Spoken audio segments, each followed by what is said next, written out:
The air on Viridian Gate Neutral Station always tasted recycled, a flat, metallic tang that clung to the back of the throat. Adrian Hale tasted it every day, and every day it reminded him that he was, essentially, living inside a meticulously engineered tin can, albeit one the size of a small moon. He navigated the Grand Concourse, a river of species flowing around him. Towering, crystalline beings chimed softly as they passed, while squat, amphibian merchants bartered in booming croaks from their moisture booths. The light here was a perpetual, artificial noon, designed to offend no one and please no one. It was the perfect light for diplomacy. Adrian, by contrast, felt distinctly undiplomatic. His uniform, a standard gray issue for Earth's Diplomatic Logistics Corps, was rumpled. His title was a masterpiece of bureaucratic inflation. Diplomatic logistics meant he was a glorified quartermaster. He signed manifests, tracked shipments of ceremonial beverages and thermal blankets, and ensured the correct high-protein nutrient paste was delivered to the correct delegation before a trade summit. He was, by his own admission, the man who handled the galactic equivalent of party supplies. A holographic banner overhead flickered, showing the emblem of the Keldar hegemony next to a graph depicting catastrophic shipping delays. The star loom was failing. That was the terror humming beneath the station's placid surface. The ancient network of stabilized micro-black holes, the cosmic threads that wove the galaxy together, was fraying. Passages that once took 3 days now took 5 weeks. Or worse, delivered ships to coordinates thousands of light-years off course. Trade wars were igniting as entire economies starved of essential resources. And the Keldar hegemony, a civilization built on rigid control, was posturing to seize the entire network, to become the galaxy's singular gatekeeper. Adrian sighed, adjusting the data slate under his arm. His job was simply to get from his quarters to the central processing hub without being solicited by a vendor selling bioluminescent fungi. "Officer Hale!" The voice was synthesized, polite, and utterly implacable. It belonged to an administrative aide, a floating sphere of polished chrome that hummed at precisely ear level. "That is me," Adrian said. "Let me guess. The Aurelian delegation is complaining about the humidity again. It is too dry for their luminous resonance, or whatever. I put in the request for the atmospheric misters. They should be there by 1400 hours. Your presence is required in Diplomatic Chamber 9. The sphere buzzed, ignoring him. "Effective immediately." Adrian stopped.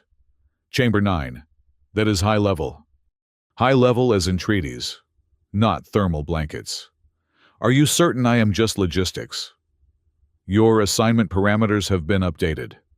Please comply." The sphere emitted a polite, guiding chime and floated ahead, clearly expecting him to follow.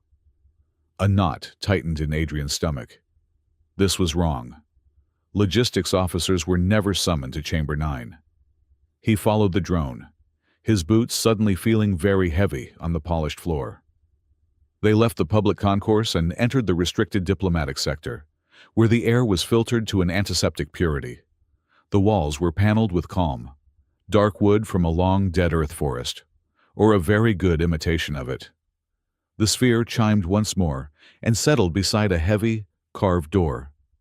"Officer Hale." Adrian straightened his uniform out of nervous habit. "Right." He pushed the door open. The room was not a chamber, but an auditorium, steeped in shadow. At its center, under a single, intense spotlight, stood 3 figures. 3 females, none of them human. And waiting by a podium was Administrator Thorne, the highest-ranking human on Viridian Gate, a man Adrian had only ever seen on broadcast screens. Thorne looked exhausted, his face carved with new lines of stress. "Officer Hale, thank you for coming," Thorne said. His voice was grim. "Please, stand center." "Sir." Adrian walked forward, his footsteps echoing. He felt intensely scrutinized. He stopped a few yards from the three females, who turned to observe him. Their differences were staggering. The one on the left was an Aurelian. She was tall, impossibly slender, with skin that seemed to hold a soft, golden light within it. Her features were fine, almost avian, and her large, liquid black eyes regarded him with a penetrating, sad intelligence. This was Sayla. Adrian recognized the species. Diplomats. Artists. Their entire language was partially composed of modulated light patterns emitted from their skin. The one in the center was Kipri. She was shorter, but radiated power. Her body was encased in a beautiful, intricate chitin, the color of polished obsidian, swirled with deep blue. Segments of her armor-like skin shifted with micro-movements, and her hands were a terrifying fusion of biological grace and mechanical purpose, each finger ending in a complex, articulated tool. Her face was a smooth, impassive mask, but her multifaceted eyes, clusters of tiny lenses, tracked his every move. This was Rintal, the biomechanical engineer. The one on the right, Mireille, was Namari. She was humanoid, wrapped in flowing, ascetic gray robes. Her skin was a pale, moon-like white, and she was completely bald. She stood with her eyes closed, her posture one of perfect, unnerving serenity. She was, Adrian's briefing files suddenly supplied, a psionic monk. "Administrator," Adrian said, his throat dry. "I believe there has been a mistake. I am here for a logistics consult." "No mistake, officer," Thorne said. He gestured to the three females. "This is Scylla of the Aurelian Concordance, Rintal of the Kepri Hive Guild, and Mireille of the Namari Ascendancy." "A pleasure," Adrian said, nodding awkwardly. The Kepri, Rintal, made a sharp clicking sound, which he hoped was polite. Scylla offered a flicker of soft, peach-colored light from her palms. Mireille remained perfectly still. "As you know, Hale, the star loom is destabilizing," Thorne continued, getting straight to the point. "The Keldar hegemony is capitalizing on the chaos. Our projections show a full-scale galactic war within 18 months, unless core alliances are solidified." "I understand that, sir. But what does that have to do with me? Earth needs allies. The Aurelians, the Kipri, and the Namari are three of the most critical neutral powers. They have agreed to an alliance, with Earth as the linchpin. But they required a guarantee, a permanent, binding, biological sign of our commitment. Adrian felt a cold dread crawl up his spine. "A biological sign, sir." "A diplomatic marriage," Thorne said flatly. "Or in this case, a bonded triad. One of ours, three of theirs. A political necessity." Adrian stared at him. The silence in the room stretched. He looked at the three females. Scylla looked away, her inner light dimming to a nervous gray. Rintal's mandibles twitched, an expression of what annoyance disgust Mireille. Her eyes, still closed, seemed to be listening to something far away. "A marriage," Adrian repeated, his voice barely a whisper. You are ordering me to marry them, all three of them." "This is not a request, officer. It is a strategic imperative," Thorne said. Adrian's mind reeled. He wanted to laugh. He wanted to run. "Sir, with all due respect, I am a logistics officer. I manage cargo. I do not get married for the good of the planet. I am not qualified. Surely there is a diplomat, an ambassador, someone actually important." "That is the point," Thorne said, his voice hard. "The Keldar are watching every high-level diplomat. Any move from our command staff would be seen as aggression. But you are a non-entity. Hale, you are background noise. A logistics officer being reassigned is a line item on a quarterly report. It is the perfect cover. A non-entity. Background noise. Adrian felt the insult sting, but it was quickly overshadowed by the sheer, terrifying absurdity of the situation. "So you are sacrificing me," he said. "We are assigning you," Thorne corrected, "to ensure the survival of trillions." "And them," Adrian gestured to the three brides. "Are they just non-entities from their people?" To Scylla, the Aurelian, spoke. Her voice was like wind chimes, layered with harmonic echoes. "We are not. I am third in line to the Aurelian throne. Rintal is the prime artificer of her hive. Mireille is the speaker for her monastery's inner circle. We are significant." She said the word with a heavy sadness. "So they sacrifice their best, and we sacrifice me," Adrian said, the bitter humor of it bubbling up. "Because I am expendable." "Precisely," Thorne said, without a trace of irony. "The ceremony is prepared. It is simple. A holdover from an ancient interspecies treaty. A binding of wills, recorded on psionic fiber paper. You will sign the 3 documents. The bond will be formed.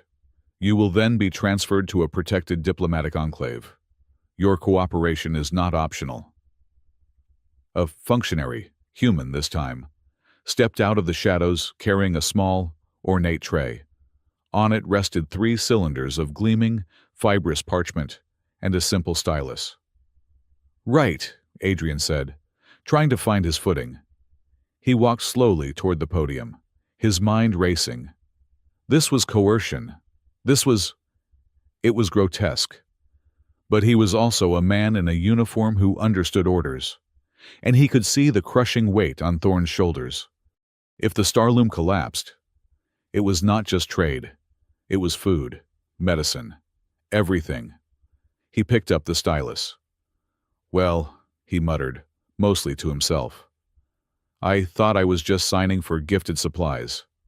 This is one hell of an upgrade." He looked at his brides. Scylla met his gaze, her black eyes glistening. Rintal was examining the ceiling, as if calculating the load-bearing capacity of the support beams. Mireille had not moved a muscle. "Let us get this over with," Adrian said. He unrolled the first scroll, Scylla's.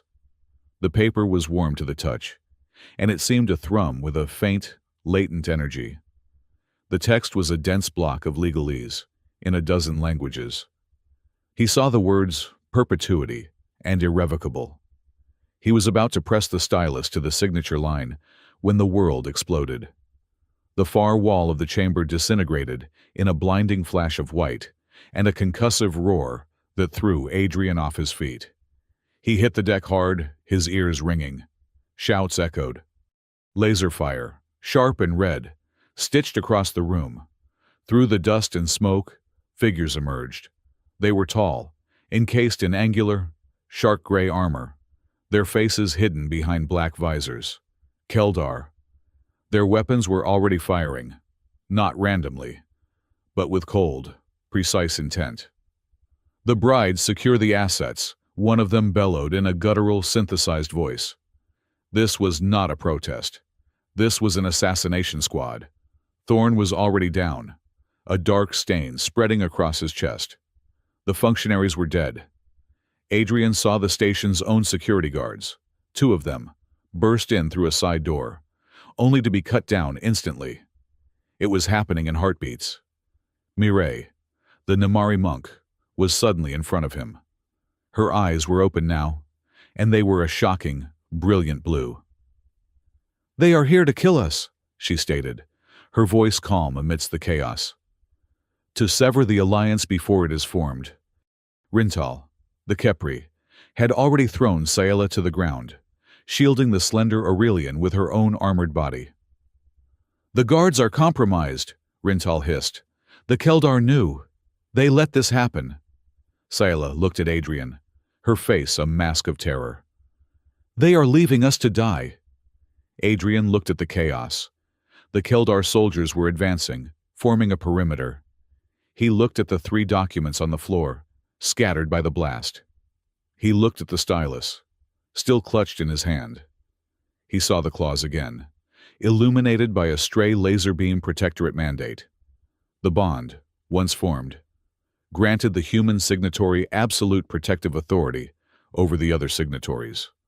An ancient law so deep, it superseded even station-level neutrality.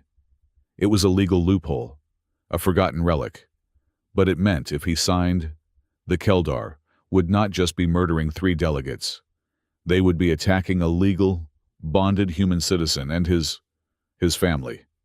It would trigger a different response, a military one. It was a choice made in a single, breathless moment. He was not a diplomat. He was not a soldier. He was a logistics officer. But he was the only one left standing. He lunged, scooping up the 3 scrolls. "Cover me," he yelled, though he had no idea if they could. He scrambled behind the heavy podium. A laser bolt slagged the stone where he had been a second before. He spread the documents. Sciela's. He signed Rintal's. He signed Mirai's. He signed. He did not read them. He did not hesitate. He just slammed his name down, a frantic scrawl. The paper did not just glow. It ignited. The psionic fiber, ancient and potent, erupted in a column of blinding, soundless, white fire. Adrian felt a jolt, a profound shock that seemed to stop his heart. But it was not painful. It felt cold, like plunging his mind into an ocean of static. He felt 3 distinct, alien consciousnesses brush against his own. A shock of light, a complex matrix of shifting gears, a deep, cold void. Then it was gone. The light vanished, but the bond was forged. A triad, 1 and 3. The Keldar soldiers paused, momentarily blinded. Mirai gasped, her hand flying to her temple. "What? What did you do?" she whispered, her voice no longer calm, but sharp with shock. "The bond. It is not just legal. It is psionic. It is biological. I can feel you. I can feel them." Scylla was on her feet, her skin flashing a panicked, strobing silver. "The guards," she whimpered, pointing to the doorway.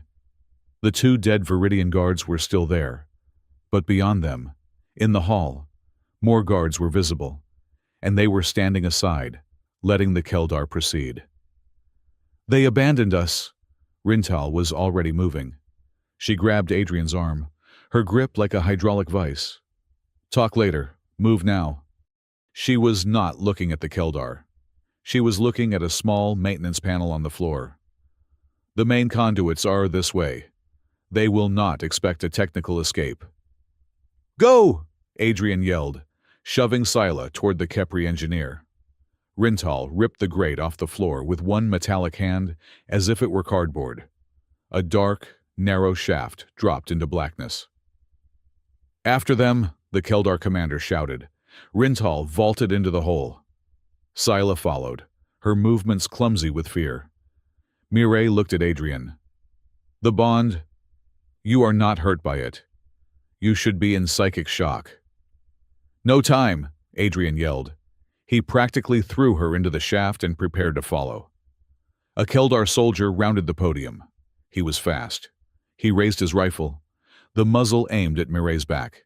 Adrian did not think. He moved. His body, the body of a logistics officer, reacted with a speed and brutality that defied his entire service record. He did not duck or run. He moved inside the soldier's guard, striking the rifle's trigger guard with his left palm, diverting the shot into the ceiling. His right hand, fingers rigid, jabbed into the soldier's throat at the soft seal where the helmet met the armor. Simultaneously, he hooked his foot behind the Keldar's, sweeping the soldier's balance. The soldier fell, gagging, clutching his throat. Adrian did not wait to see him hit the ground. He snatched a plasma pistol from the soldier's hip holster and fired 2 precise shots at the advancing fire team, forcing them to take cover. Then he was gone, dropping into the darkness of the maintenance tunnel. He landed hard on the metal catwalk below, rolling to absorb the impact. The three females were staring at him.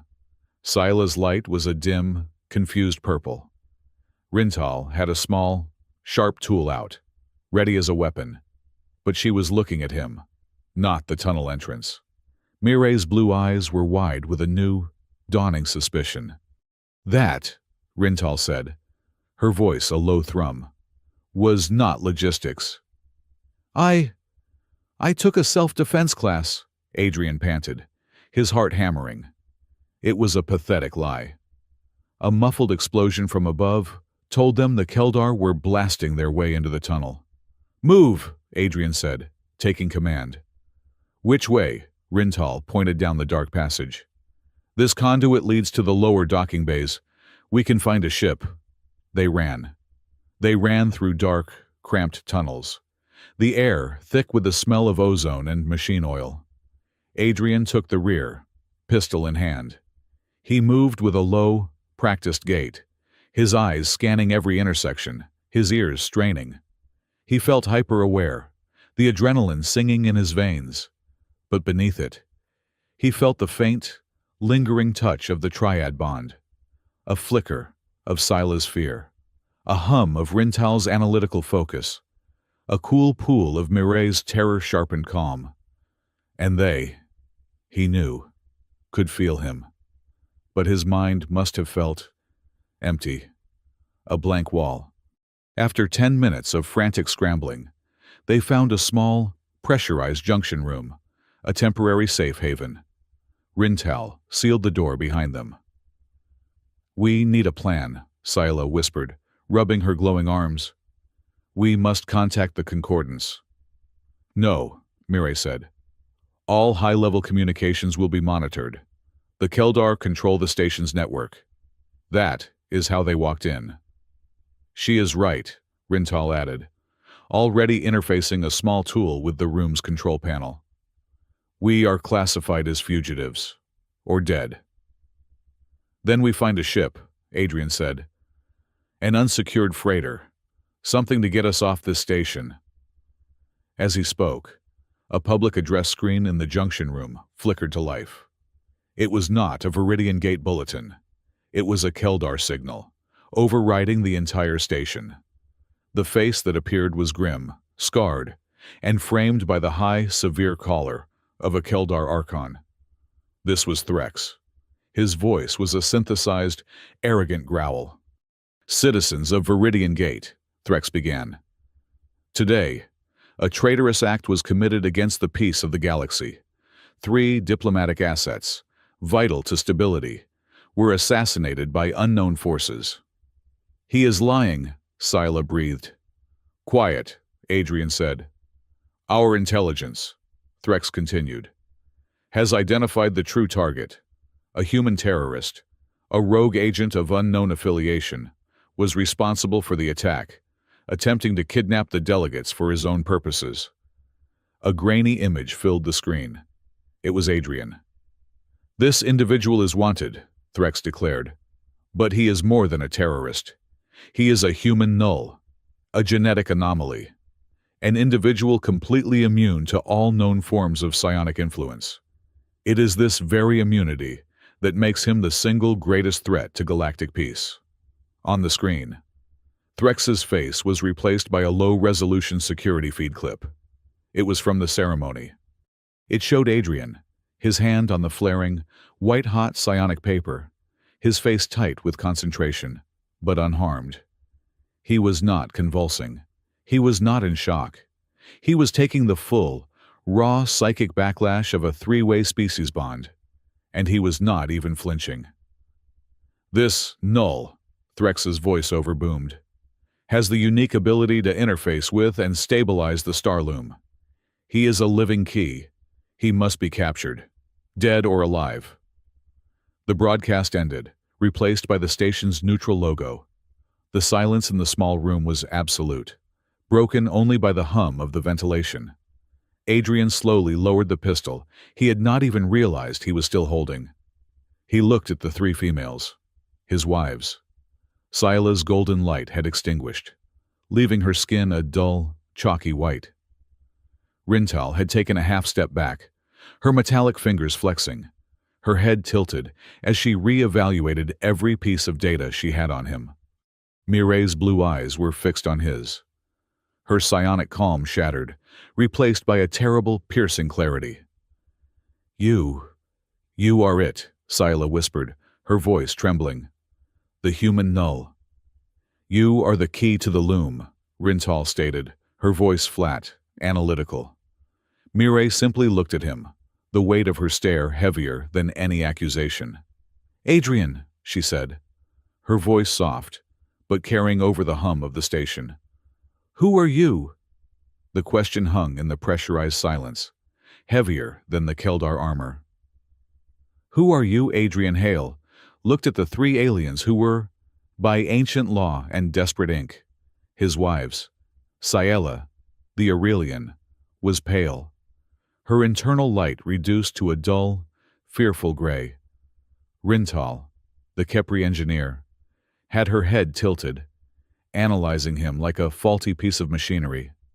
Mireille, the Namari monk, simply watched him, her blue eyes piercing the web of lies he had lived inside for years. I am the man who just signed a binding contract with you, Adrian said, his voice level, pushing past the ringing in his ears. Right now, that is all that matters. That is not all that matters, Scylla whispered, her voice trembling. They called you a human null, a key to the star loom. They also called me a terrorist, Adrian shot back. We can stand here and debate my service record, or we can get off this station before that Keldar Archon sends his entire garrison down here. Rintal, you said these conduits lead to the docking bays. Which way? Rintal stared at him for one more second, her multifaceted eyes impossible to read. Then she snapped into motion. This way. The service junction is 0.4 kilometers, but the main bays will be locked down. We are not going to the main bays, Adrian said, pushing Scylla ahead of him. We are going to the cargo overflow. Bay 94, the long-term impound. Rintal paused. How do you know about that logistics? Adrian said curtly, pushing them into the narrow tunnel. I read manifests. A freighter called the Wayfarer Moth has been sitting in impound for 6 months over unpaid docking fees. Its transponder is flagged as decommissioned. It is the perfect ghost ship. He did not wait for their replies. He moved, taking the rear, his borrowed pistol held low and ready. The lies came easily, woven from threads of truth. He did read manifests. He just read them differently than other logistics officers. They moved through the station's metallic guts. The air grew warmer, thick with the smell of lubricant and superheated steam from the massive pipes lining the walls. Their escape was a frantic, undignified scramble through access tunnels meant for maintenance drones. Twice, they heard the heavy, rhythmic thud of Keldar magnetic boots on the level above them. But the soldiers never deviated, clearly heading for the main transit hubs. Just as Adrian had anticipated, they were hunters, not trackers. After 20 minutes, Rintal sliced through a heavy bulkhead door, and they spilled out into the echoing cavern of Cargo Bay 94. It was dark, the air cold and still. Dust motes hung suspended in the few emergency lights. The bay was a graveyard of forgotten ships, most of them cocooned in yellow quarantine webbing. And there, in the back, was the Wayfarer Moth. She was not a pretty ship. She was a blunt, asymmetrical brick of a freighter. Her hull, scarred and stained from 1,000 rough entries. That is our escape, Scylla said, her voice dripping with aristocratic dismay. Her people built ships of light and song. This was a flying rock. She is beautiful, Rintal murmured, her compound eyes gleaming as she analyzed the ship's external power couplings and drive assembly. An old YT class, robust, simple, no network integration. She is perfect. A synthesized shout echoed from the tunnel they had just left. They are in the bay, lock it down. Rintal, get the doors open, Adrian ordered. Scylla, you are with her. Mireille, watch our backs. Adrian did not wait. He sprinted for the Moth's landing ramp, firing 2 precise shots at the bay's overhead light controls, plunging the entire area into near total darkness. The Keldar returned fire, their red laser bolts cutting blindly through the black. Rintal, now, he yelled. The Kepri engineer was already at the ramp's external panel, her metallic fingers a blur as they bypassed the ship's security. With a hydraulic hiss, the ramp lowered. The engines are cold, she called out. It will take at least 3 minutes to warm the drive core.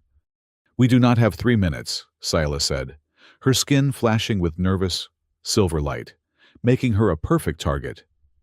Dim your light, Adrian snapped. He grabbed her, pulling her behind a stack of cargo containers. Mireille, cover the ramp. Mireille stood at the top of the ramp, her eyes closed, her hands pressed together. She was utterly calm. As 3 Keldar soldiers rounded the container stack, they suddenly stiffened, clutching their helmets. They stumbled, disoriented, firing their weapons into the ceiling as if fighting invisible phantoms.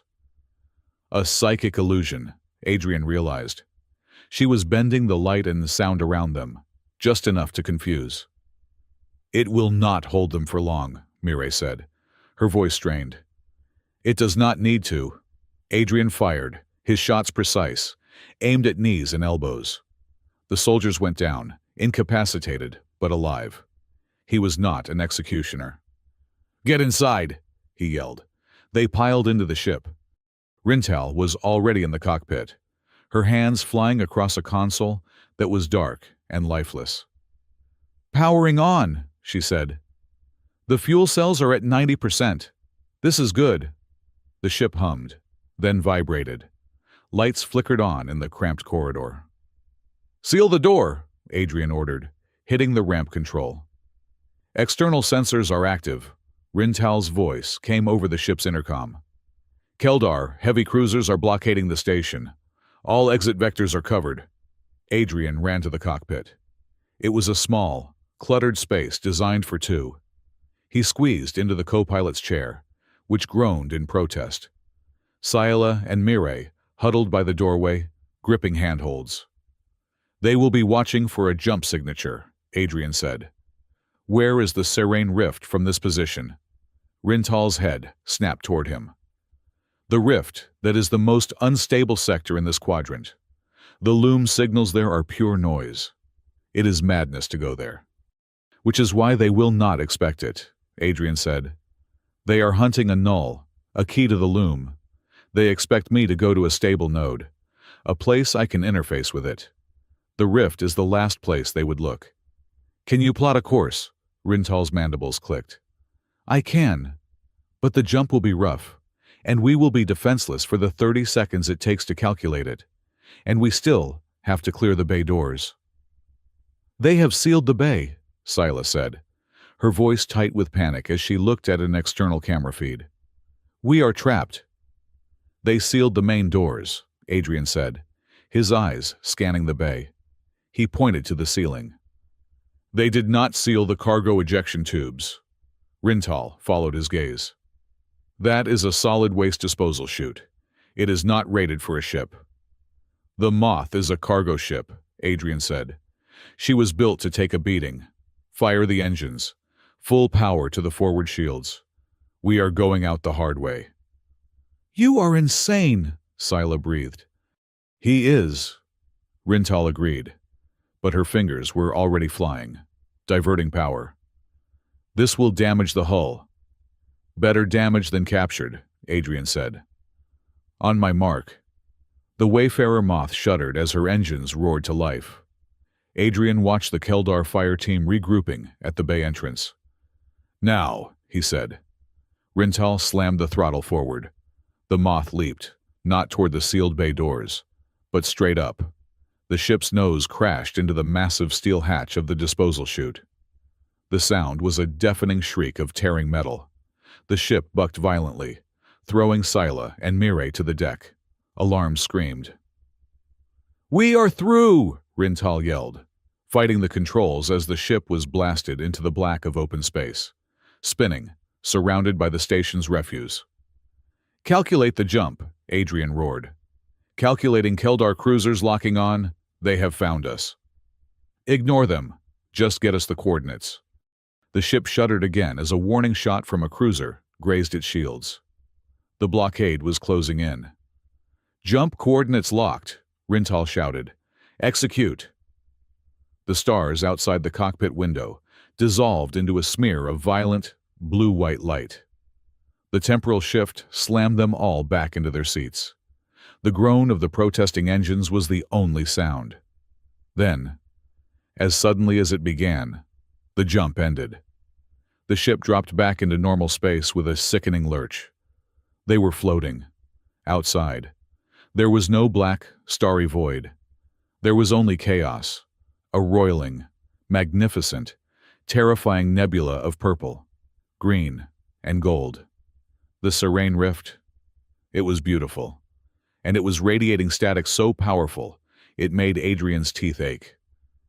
Scylla was the first to speak, her voice weak.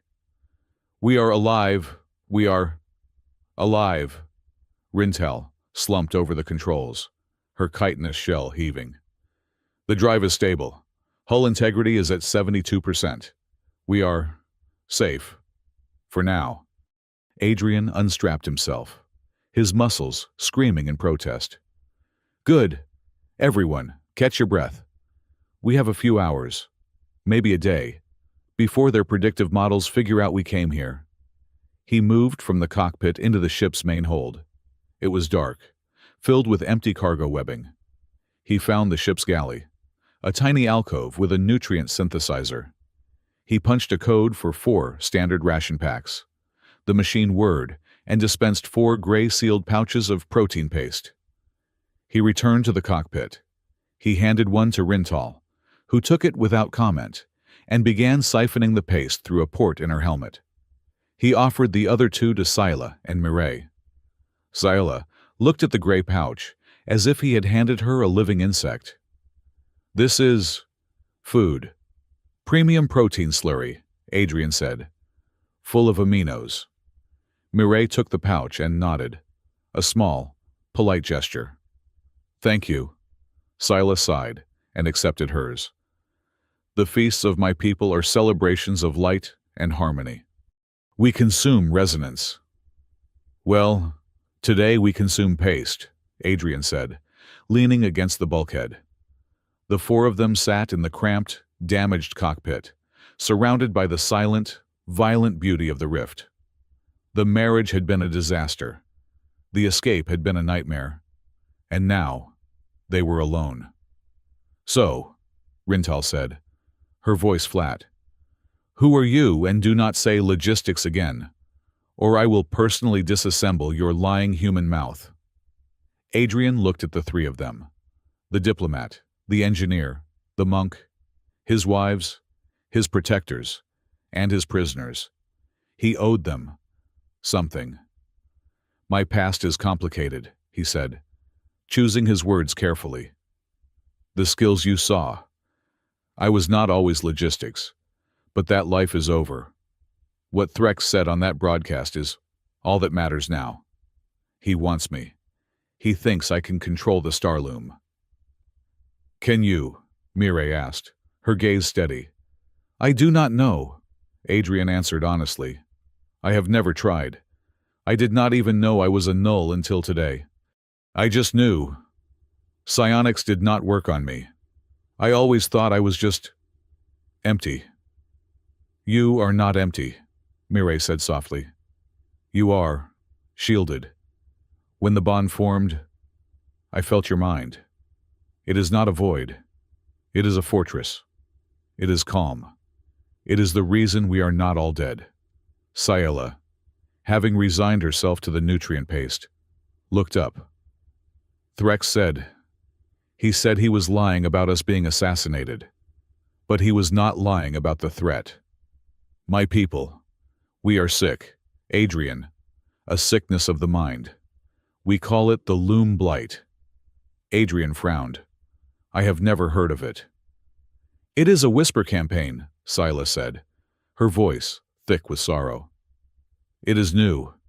It started when the loom began to fail. It is a fading. Our collective memory, our history, our art, our songs. They are becoming faint. My grandmother, a matriarch of light. She can no longer remember the song of creation. Our identity is being erased. Rintal made a sharp, angry click. It is the same for the Kipri. Our hive guild is losing schematics, ancient, vital engineering principles. We are forgetting how to build, how to maintain the deep bioforges. We are regressing. Mireille nodded. And my people, our monks, we are losing our connection, the path to enlightenment, the inner maps of the psionic pathways. They are blurred. It is as if our souls are developing cataracts. A terrible, cold understanding settled over Adrian. And the Keldar are responsible. We believe so, Scylla said. They are the only ones who benefit. But we could never prove it. The blight is too subtle.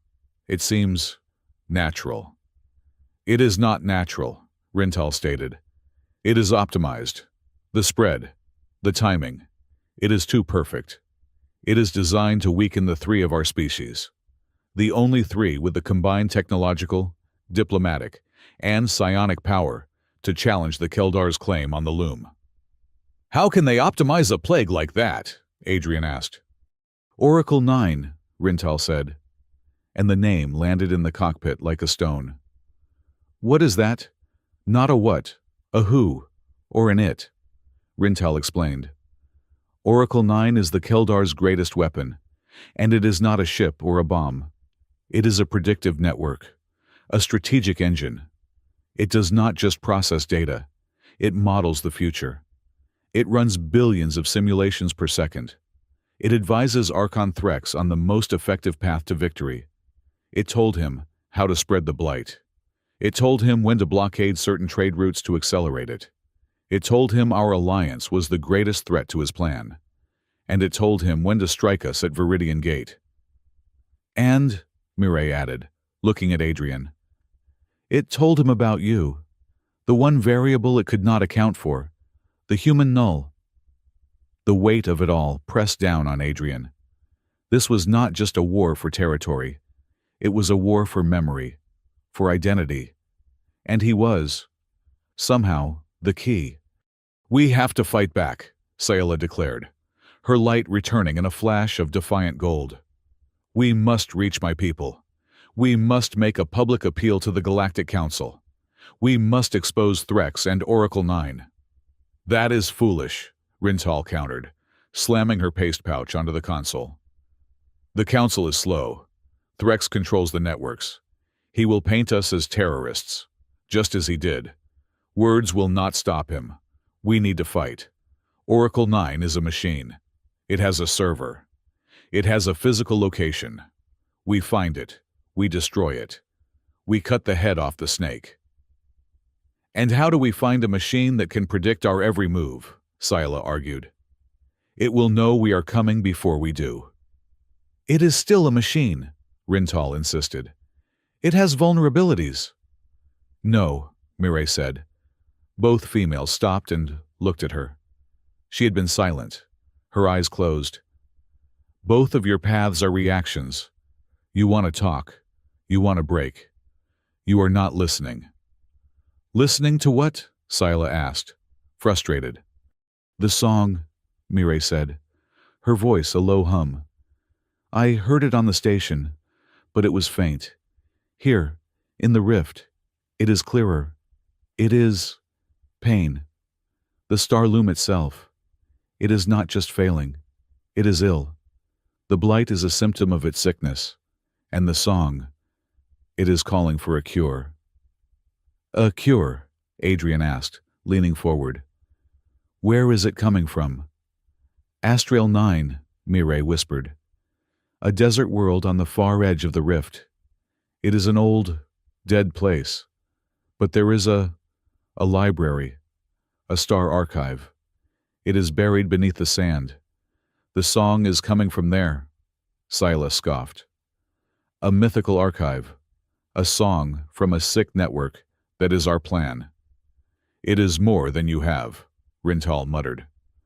It is a lead, Adrian said, making the decision. Siela, your plan is sound, but we have no way to broadcast. Rintal, your plan is necessary, but we cannot attack Oracle 9 blind. We need intelligence. We need to know what we are fighting. If this archive exists, it might have the answer. It might even hold the key to the loom's original activation. A way to fix it. He looked at Rintal. Can you get us to Astriel 9?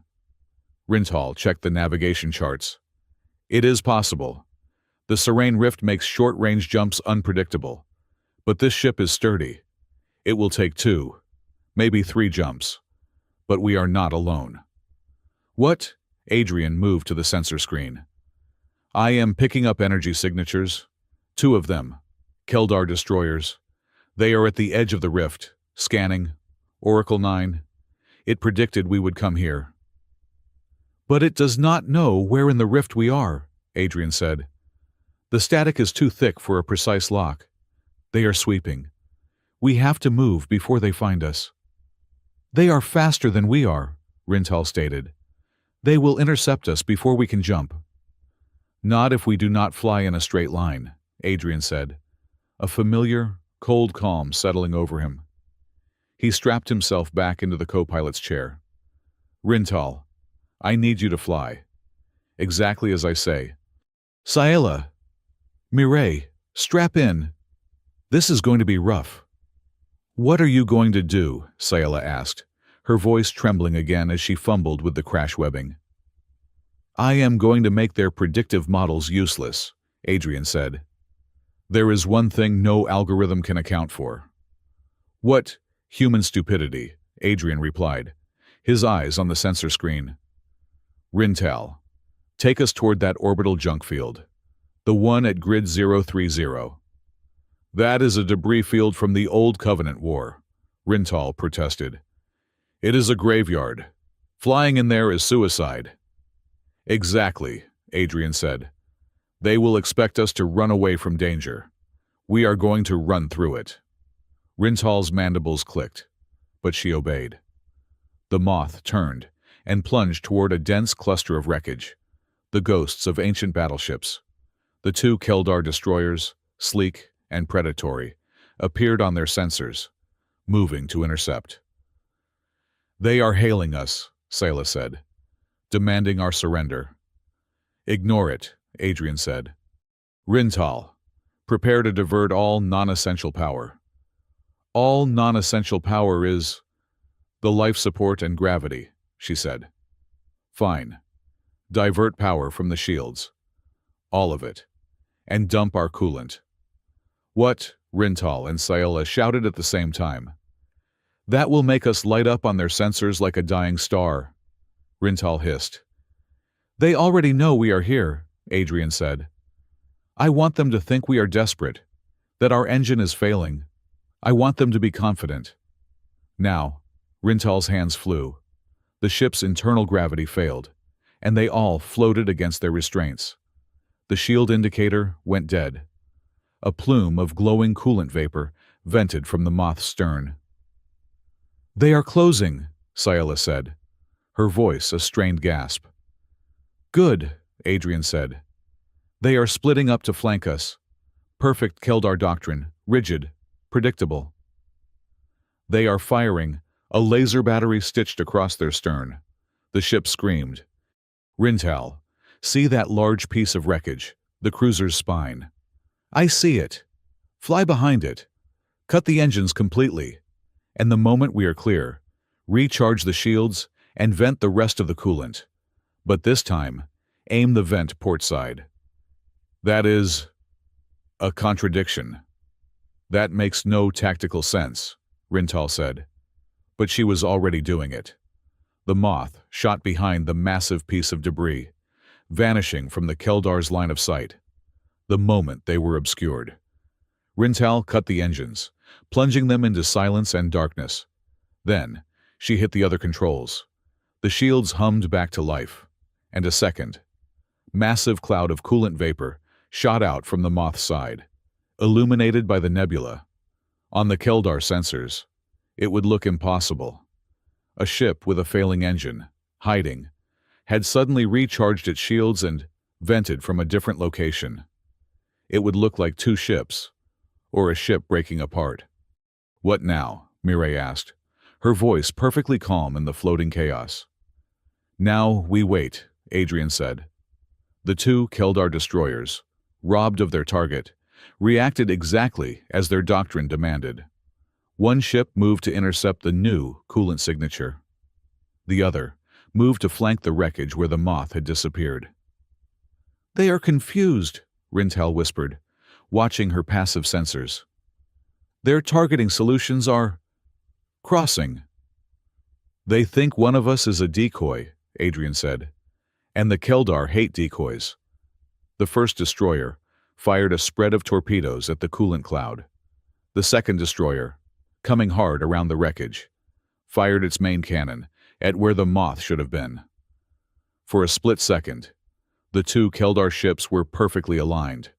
The torpedoes, missing their intangible target, continued on. The cannon blast, missing the hidden Moth, flew directly into the path of the first destroyer. "Shields!" the Keldar captain must have yelled. The blast impacted the first destroyer's forward shields, sending it spinning.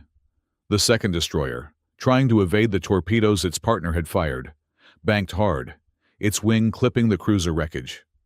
The result was a catastrophic, silent explosion of light and metal.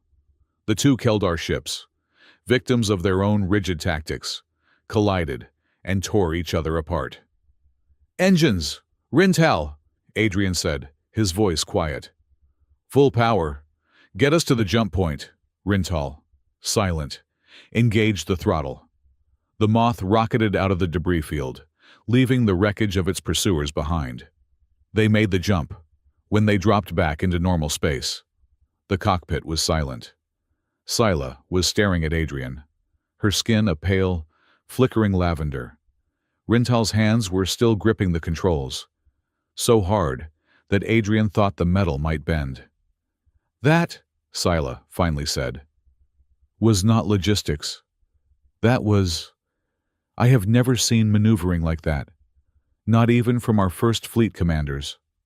Rintal turned her head slowly to look at him. "Oracle 9 predicted we would come here. It predicted our ship. It predicted we would run. But it could not predict that. You did not just evade them. You forced them into a paradox. You made them destroy themselves." Astriel 9 was a world of rust and whispers. The wind, thin and hot, never ceased. It sculpted the red dunes into sharp, wave-like crests and carried the biting scent of iron oxide. They had hidden the Wayfarer Moth deep in a canyon, its hull plating already coated in fine, crimson dust. Mireille led them. She walked with a serene certainty, her gray robes whipping around her ankles. She claimed the song of the Starloom was no longer faint, but a clear, resonant guide. Adrian followed, his borrowed pistol heavy on his hip. He felt exposed. The purple-gold stain of the Serene Rift pulsed overhead, a constant, chaotic ceiling. "How much farther?" Scylla asked, her voice tight. She was not made for this.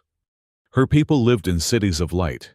Here, she had to veil her skin to avoid a painful reaction to the harsh, unfiltered sunlight. She looked diminished, her natural, luminous glow reduced to a dull throb. "It is not a matter of distance," Mireille replied, pausing atop a dune. "It is a matter of alignment. The archive is shy. It hides." "It hides behind 1/2 kilometer of solid rock," Rintal said, consulting a small scanner she had salvaged from the Moth. "My sensors detect a massive power signature below us, but the density is immense. It is not just buried. It is fortified," she pointed. "And that is the doorway." He reached the center of the temples, a smooth, dark basalt door, with no handle, no lock, just a single, hand-shaped depression. He pressed his palm against it. Nothing happened. "It is not just about having no fear," Mireille said, joining him. She was pale but resolute, using his proximity as a shield. "It is about the intent. You are the key. Adrian, the null. But you are not the message." "What does that mean?" he asked, frustrated. "It needs a signature, a psionic one, or in our case, 3. Rintal was examining the door, her tools clicking. "This is not just stone. It is a crystalline lattice, a focusing array. It is waiting for a command." "We must open it together," Silas said, coming forward, her face a mask of pained determination. "The triad bond. We must use it." They had spent the past day on the moth, in the strained silence, trying to understand the link between them. It was a strange, unsettling intimacy. Adrian felt their baseline emotions as faint echoes, Sila's vibrant anxiety, Rintal's focused, intricate logic, Mireille's deep, ocean-like calm, and they, he knew, felt, nothing from him, a void. "We have never tried to use it," Rintal pointed out. "We do not know how." "We harmonize," Mireille said. She placed her hand over Adrian's on the stone. "Adrian, you are the base, the neutral, as your people might say. You are the quiet against which we make the music. Do not block us. Just be—" She looked at the other two. "Sila, your light, your diplomacy. Give it your intent to connect, Rintal, your logic, your engineering. Give it the intent to build. I will give it the intent to open. We will channel it through Adrian's null field, focusing our 3 wills into one." "This sounds like a terrible idea," Adrian muttered. "It is all we have," Sila said. She placed her hand next to Mireille's. Rintal, after a moment's hesitation, placed her own biomechanical hand beside hers. "Now," Mireille commanded. Adrian closed his eyes. He felt it instantly. Sila's energy, warm and bright, like a sudden sunrise. Rintal's, cool and complex, a lattice of flowing code. Mireille's, sharp and clear, a silver needle. They poured into him, and for a terrifying second, he felt he would be torn apart by the conflicting energies. "Anchor the storm," a voice in his head whispered. It might have been Mireille's. It might have been his own. He did not fight it. He did not block it. He simply held it. He became the vessel, the quiet center, and the 3 warring energies found their equilibrium in him. They merged. The handprint on the door glowed white. The deafening, wind-like shriek of the guardian stopped, cut off in an instant. With a grinding sound that shook the desert, the basalt door sank into the sand, revealing a dark, square opening. "It worked," Sila said, her voice full of wonder. Adrian stumbled back, pulling his hand away. He felt drained, hollowed out, and the old fear returned, colder this time. He had not been a participant. He had been a tool, a specialized key, a living piece of hardware. He hated it. Rintal was the first one in, her helmet lights cutting through the blackness. "Atmosphere is stale, but breathable. High argon content. Power is on, but in a low-draw state." They descended a long, sloping ramp of obsidian. The air grew cool. The silence was profound, broken only by their footsteps. After 100 meters, the ramp opened into a cavern so vast, Adrian's light could not find the ceiling. It was a city, a library city, just as Mireille had said. Towers of glowing data stacks rose into the darkness. Bridges of light connected walkways that spanned bottomless chasms. Holographic indices flickered in the air, written in a language none of them recognized, yet which Mireille seemed to understand intuitively. The Star Archive, she whispered, her voice filled with reverence. It is all here. The history of the loom, the songs of creation, everything. Rintal was already mesmerized. She ran a hand over a console. This technology, it is dormant, but it is perfect. The energy transfer is almost 100% efficient. My people. We thought we were masters of biomechanical engineering. We are children playing with blocks. She touched a panel, and a holographic model of the Starloom filled the air between them. It was not the chaotic, fraying network they knew. This was a perfect, intricate web of light, stable and strong. It was beautiful, Scylla said, her own light glowing a soft, sympathetic gold as she watched the model. They spent hours, perhaps a day, in the silent city. They found alcoves for rest and nutrient synthesizers that still worked, producing a tasteless but nourishing meal.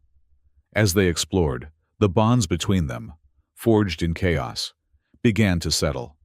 In a chamber of recorded diplomatic treaties, Scylla projected a shimmering light sculpture of an ancient negotiation. My people believe diplomacy is the highest art, she said, her voice soft. It is finding the harmony between two opposing truths. But for a generation, we have been forced into transactions. She looked at Adrian, her black eyes sad. Like us, our marriage was a transaction. A trade of my life for my people's safety. This is not diplomacy. This is kneeling. I want to show them how to stand up again. Later, in a vast engineering bay, Rintal worked to interface her own tools with the archive's systems. She was frustrated. It will not accept my commands. The logic is alien, too fluid. She slammed her metallic fist onto the console. This is my flaw. I am too logical. My guild prizes efficiency. Emotions are messy, unproductive. I am good at what I do, but... She paused. Her multifaceted eyes turned away from him. My sisters, they have passions. They create art. They form bonds. I just build. I am too mechanical to be loved. Adrian, wiping dust from a panel, looked at her. You are the one who got us here. Rintal. You built a path when there was none. That is not just mechanical. That is passion. You just show it with tools instead of words. Rintal's mandibles clicked, a soft, unfamiliar sound. She did not reply. It was Mireille who sought him out in the central archive. As he stared at the holographic loom, she sat beside him, her serenity a comforting blanket. You are a very loud null, Adrian Hale, she said.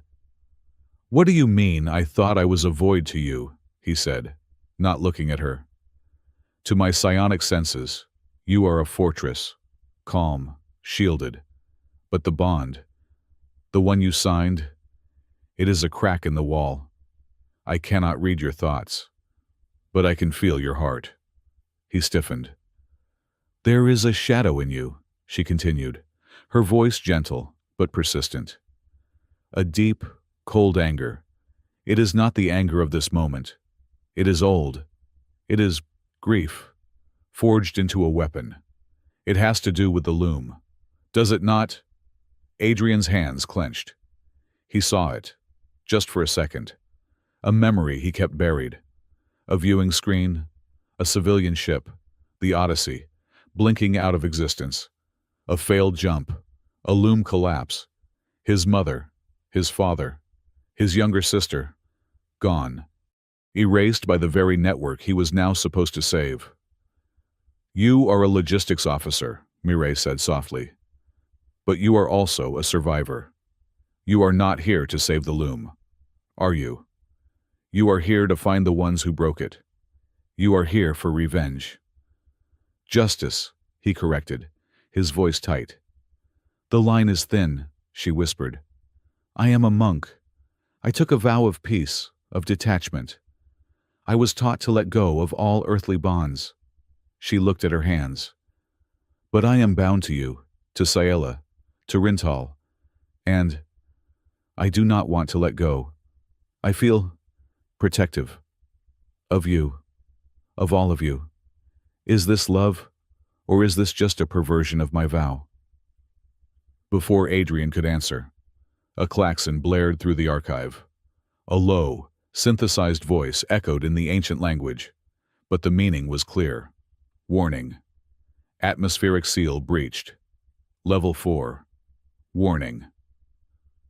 What is that? Scylla yelled, running toward them. Rintal was already at a console, her fingers flying. A lower-level breach. A storm. The scanners say the air... My word. It is a mercury flood. Liquid. Aerosolized. Highly toxic. Is it heading for us? Adrian asked, pulling his pistol. No, it is contained. But there are life signs down there, Rintal said. Her head tilted. Faint. Half a dozen. They are trapped. Who would be down there? Scylla asked. Scavengers, Adrian guessed. Grave robbers. We must keep moving, Rintal said, her voice practical. We have to find the core. Those scavengers knew the risk. No, Adrian said. It was not a debate. It was an order. We do not leave people to die. Not if we can help it. It is the first rule. The first rule of what? Adrian, Rintal snapped. Of being human, he said. Where are they? They found them in a sub-level data conduit. 6 figures huddled behind a flickering energy shield. They were a motley group, wearing patched environmental suits, their faces hidden by cracked visors. The liquid mercury was rising around their refuge, the fumes already making the air shimmer.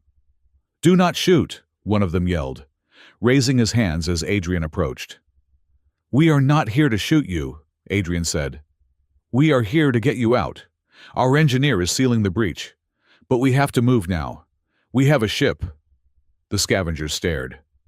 Why? The leader asked, his voice hoarse. Who are you? Just some people passing through, Adrian said. Let us go. They evacuated the chamber, just as Rintal's makeshift patch blew, and the mercury flooded the corridor. It was a close, frantic run. They led the scavengers back up to the main level. The leader, a grizzled man who introduced himself as Jax, pulled off his helmet. We have been raiding this place for 3 years. No one has ever come here, and no one has ever helped us. You saved our lives. Why? It was the right thing to do, Scylla said, her light glowing a warm, comforting gold. Jax looked at her, then at Rintal's biomechanical form, then at Mireille's serene face. You are not like other treasure hunters. We cannot repay you. Not really. But we can tell you what we found. The real treasure.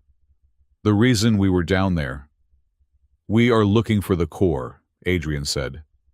The loom node. Jax laughed. A dry, barking sound. You are in the wrong place.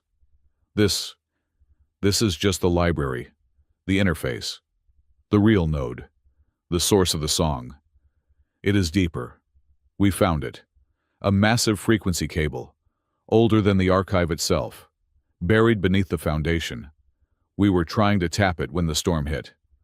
Show us, Rintal demanded. This way, Jax said, and led them to a hidden service shaft. They were halfway down the shaft, a dark, greasy tube, when Jax's scanner beeped frantically. Wait, he whispered. Life signs, above us, and they are not yours. Adrian silenced him with a hand gesture. He listened. He heard the faint, metallic click of armor. They found us, Scylla breathed. How? Rintal whispered. Oracle 9. They are not Keldar, Jax said, his voice tight with a new fear. Look at the energy signature. It is blank, but it is organized. A retrieval team. Everyone, get down, Adrian ordered. He peered up the shaft. Three figures were rappelling down, moving with silent, fluid grace.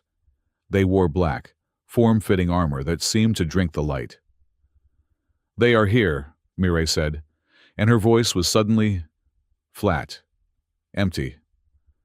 Sayela Rintal, Sayela, who had been glowing with compassionate light, suddenly slumped.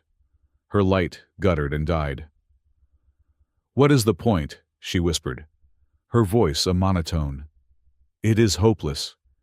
We are just going to die. Threx will win.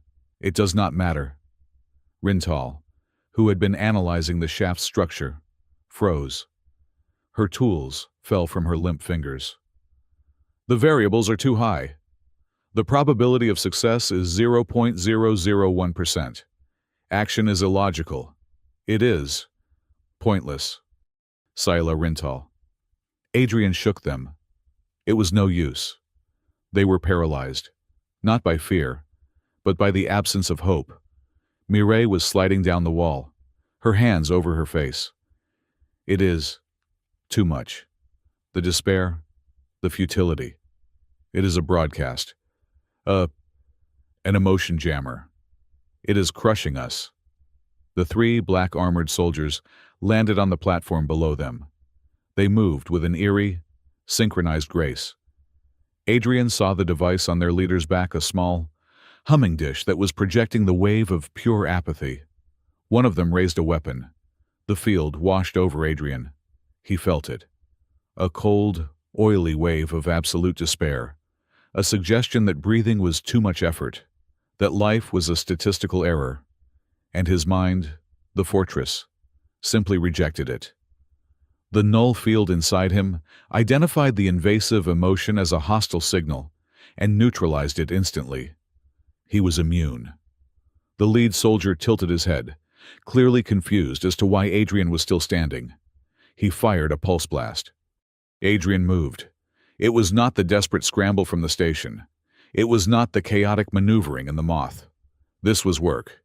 He dodged the blast, closing the distance in 2 steps. His left hand deflected the soldier's rifle. His right hand delivered 3 precise, brutal strikes to the armor seal's throat. Elbow, knee. The soldier collapsed. The second soldier lunged, a vibroblade humming. Adrian sidestepped the attack, grabbed the soldier's wrist, and used his opponent's own momentum to slam him into the wall, shattering the emotion-jamming device. His other hand chopped the soldier at the base of the skull. The soldier went down. The third, the leader, backpedaled, realizing his tactical advantage was gone. He raised his rifle. Adrian was already there.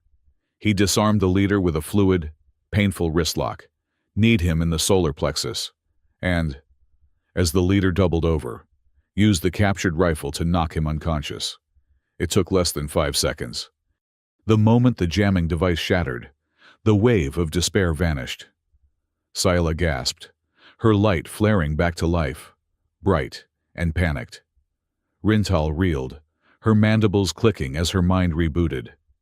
Mireille was breathing heavily, tears streaming down her face. They all stared at him. Adrian stood over the 3 unconscious, black-armored bodies, breathing steadily, the rifle held in a perfect, professional low-ready position.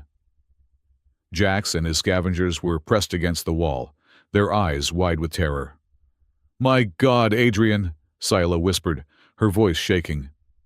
You did not just fight them. You dismantled them. Like they were parts. Like you were a machine." "Not a machine," Rintal corrected, her voice awed and terrified. "A weapon. That was not self-defense. That was practiced." Adrian looked at the 3 of them, at the women who were his wives, and he saw their expressions had changed. The suspicion was gone. The curiosity was gone. They were looking at him with a new, cold dread, as if they were finally seeing the monster that lived inside the logistics officer. "We have to keep moving," he said, his voice flat, the voice of the man he pretended not to be. Jax, shaking, pointed down the shaft. "The node. It is this way." They descended into the foundation of the world. The shaft opened into a chamber that dwarfed the library above. It was a sphere of pulsing, ancient technology. At its center, floating in a containment field, was a singularity, a captive point of light, the Starloom node. Leading to it was the massive frequency cable Jax had described. But the node was dark, sickly. "The core," Rintal said, approaching a console that rose from the floor. It was different from the ones above. "This is the initiation circuit. This is the key."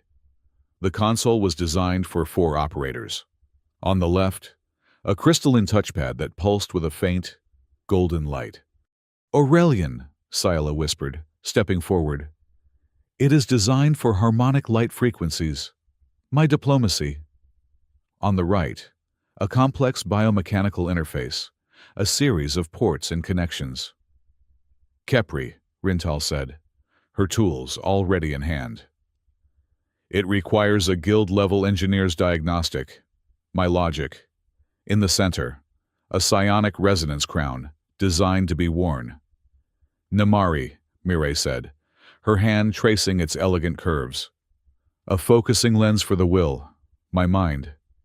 "This is it," Scylla said, her voice filled with hope. "The key, the Mach Koi. It is a symphony of our 3 peoples. We can restart it." "Wait," Adrian said. He pointed. There was a 4th station. It was separate from the other 3, a simple, flat plate of dark metal. It was not a complex interface. It was just a space. But carved into the metal, in a script so ancient it predated all their languages, was a single symbol, a human handprint. It needs 4, Rintal stammered. 3 races, and one human." Mireille stepped back, her eyes wide, staring not at the console, but at the far wall of the chamber. An inscription, dormant for millennia, was now glowing with a faint, blue light, responding to their presence. Mireille read the words, her voice echoing in the vast chamber. "The song is not just the key, it is the warning. The loom is not a machine, it is a consciousness. It requires balance." She turned, her eyes finding Adrian's, her face a mask of sudden, profound understanding. She knew. "We are the notes," she said. "The harmony, the logic, the will." But the song was missing its anchor, its silence, its foundation. She looked at Adrian, and in that moment, she was not looking at a logistics officer, or a soldier, or even a man. She was looking at the answer. The missing note. It is you, Adrian, the human null. She turned back to the glowing wall and read the final, prophetic line. "When humanity knows how to stand to anchor the storm, the loom will weave again." The news of their discovery in the Star Archive did not just leak, it hemorrhaged. Jax, the scavenger leader they had rescued, was loyal. But his small crew was not. One of them, celebrating their new, powerful allies on a private channel, was overheard. And in a galaxy where Oracle 9 was listening to everything, a whisper was as loud as a shout. Within 3 days, the Wayfarer Moth, now repaired and retrofitted with scavenger tech, received a system-wide broadcast. It was Archon Threx. His scarred face filled their main view screen. He was not calling for their capture. He was inviting them. The rogue agent known as Adrian Hale, and the 3 diplomatic delegates under his protection. Threx's synthesized voice boomed. "Have been falsely accused. Our investigation, guided by the infallible logic of Oracle 9, has determined the attack on Viridian Gate was orchestrated by a third party." Rintal, her new, temporary mechanical arm, a crude, 3-clawed apparatus built from scavenger parts crossed over her chest. "He lies." "Of course he lies," Adrian said, his eyes fixed on the screen. "Therefore," Threx continued. The Keldar hegemony invites the human null and his bonded wives to a formal negotiation. We will offer our full resources to find the true culprit. We will discuss the stabilization of the Starloom and the restoration of your peoples. The neutral city-state of Seraphis will host this summit, guaranteeing your safety. The broadcast ended, replaced by the city's coordinates. Silence filled the cockpit.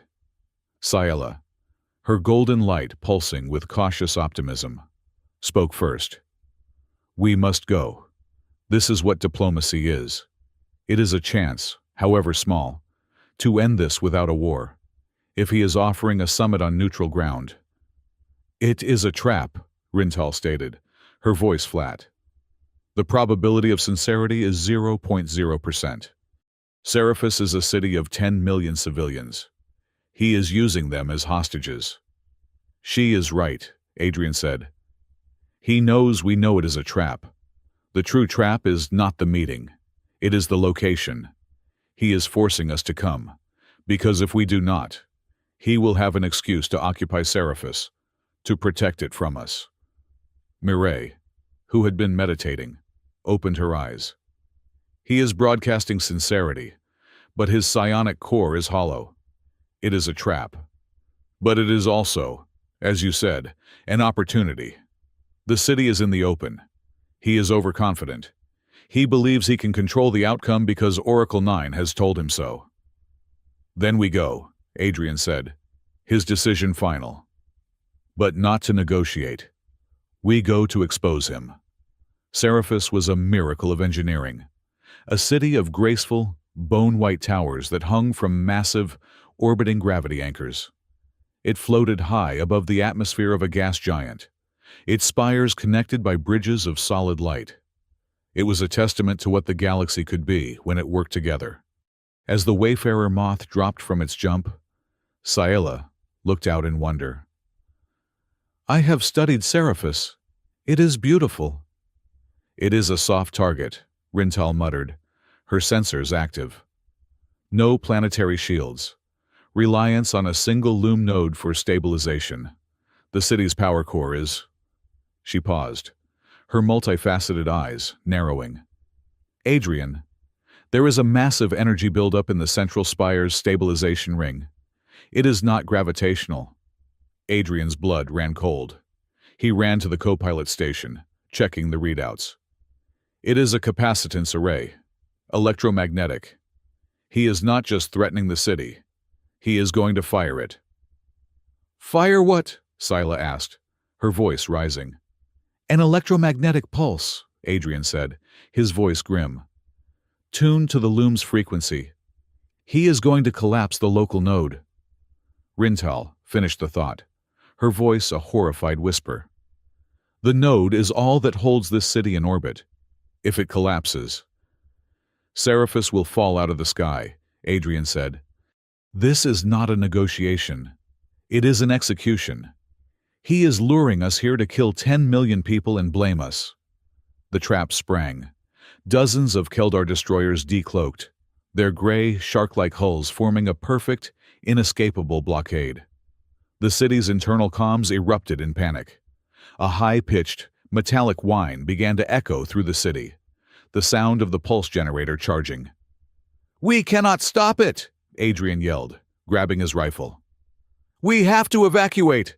Rintal, can you get us to the ground docking bay 7?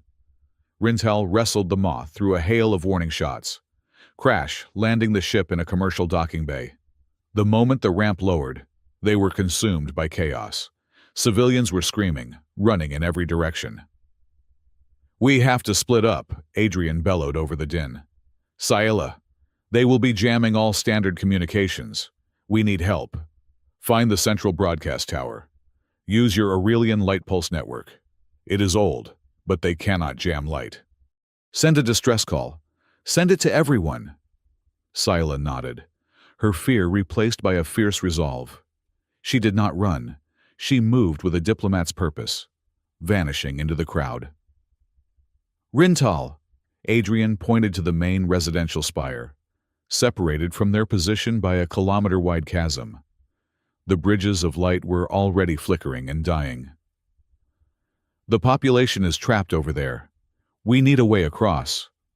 Rintal's eyes scanned the bay. She saw it. A massive, half-built construction crane, its arm hanging over the chasm. "I can make a bridge," she said, her voice grim. She sprinted toward the crane's control center. "Mireille, you are with me," Adrian yelled. "The docking bays will be a bottleneck. The Keldar will try to stop the evacuation.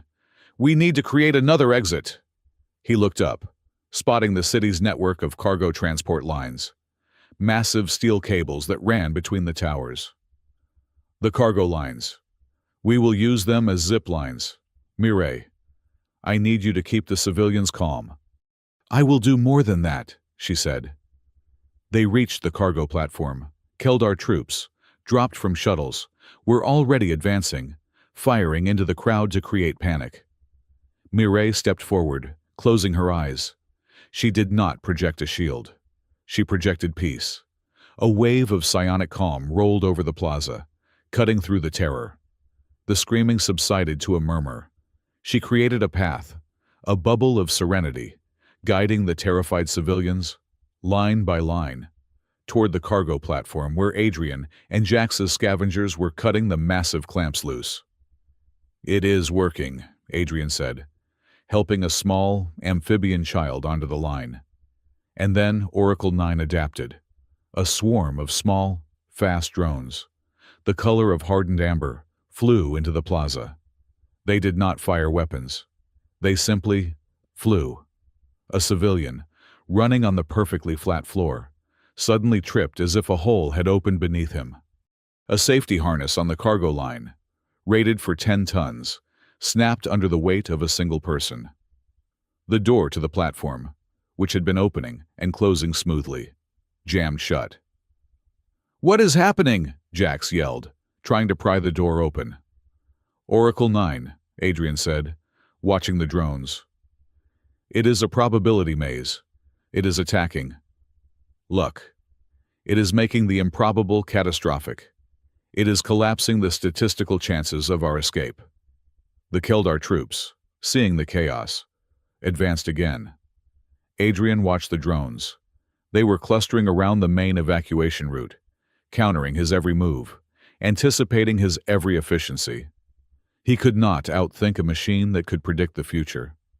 So he stopped trying. His eyes caught a movement. A small transport, a school bus, was stranded on a collapsing side street.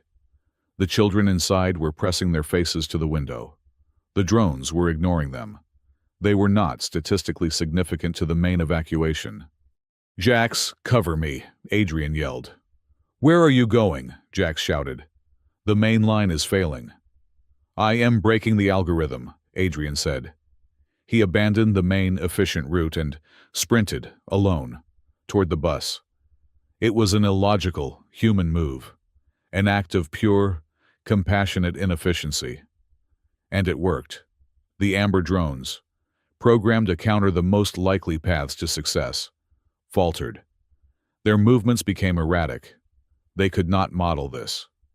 They could not model a leader who would abandon the mission to save a few, insignificant lives. Adrian smashed the bus window, pulling the children out, one by one. The probability maze had fractured. The evacuation resumed. He was carrying the last child, a small Kepri grub, when a shadow fell over him. Archon Threx landed in the plaza, his gray armor gleaming, untouched by the chaos. He was flanked by 2 massive, elite Keldar soldiers. "The human null," Threx's voice synthesized, always drawn to the statistically insignificant.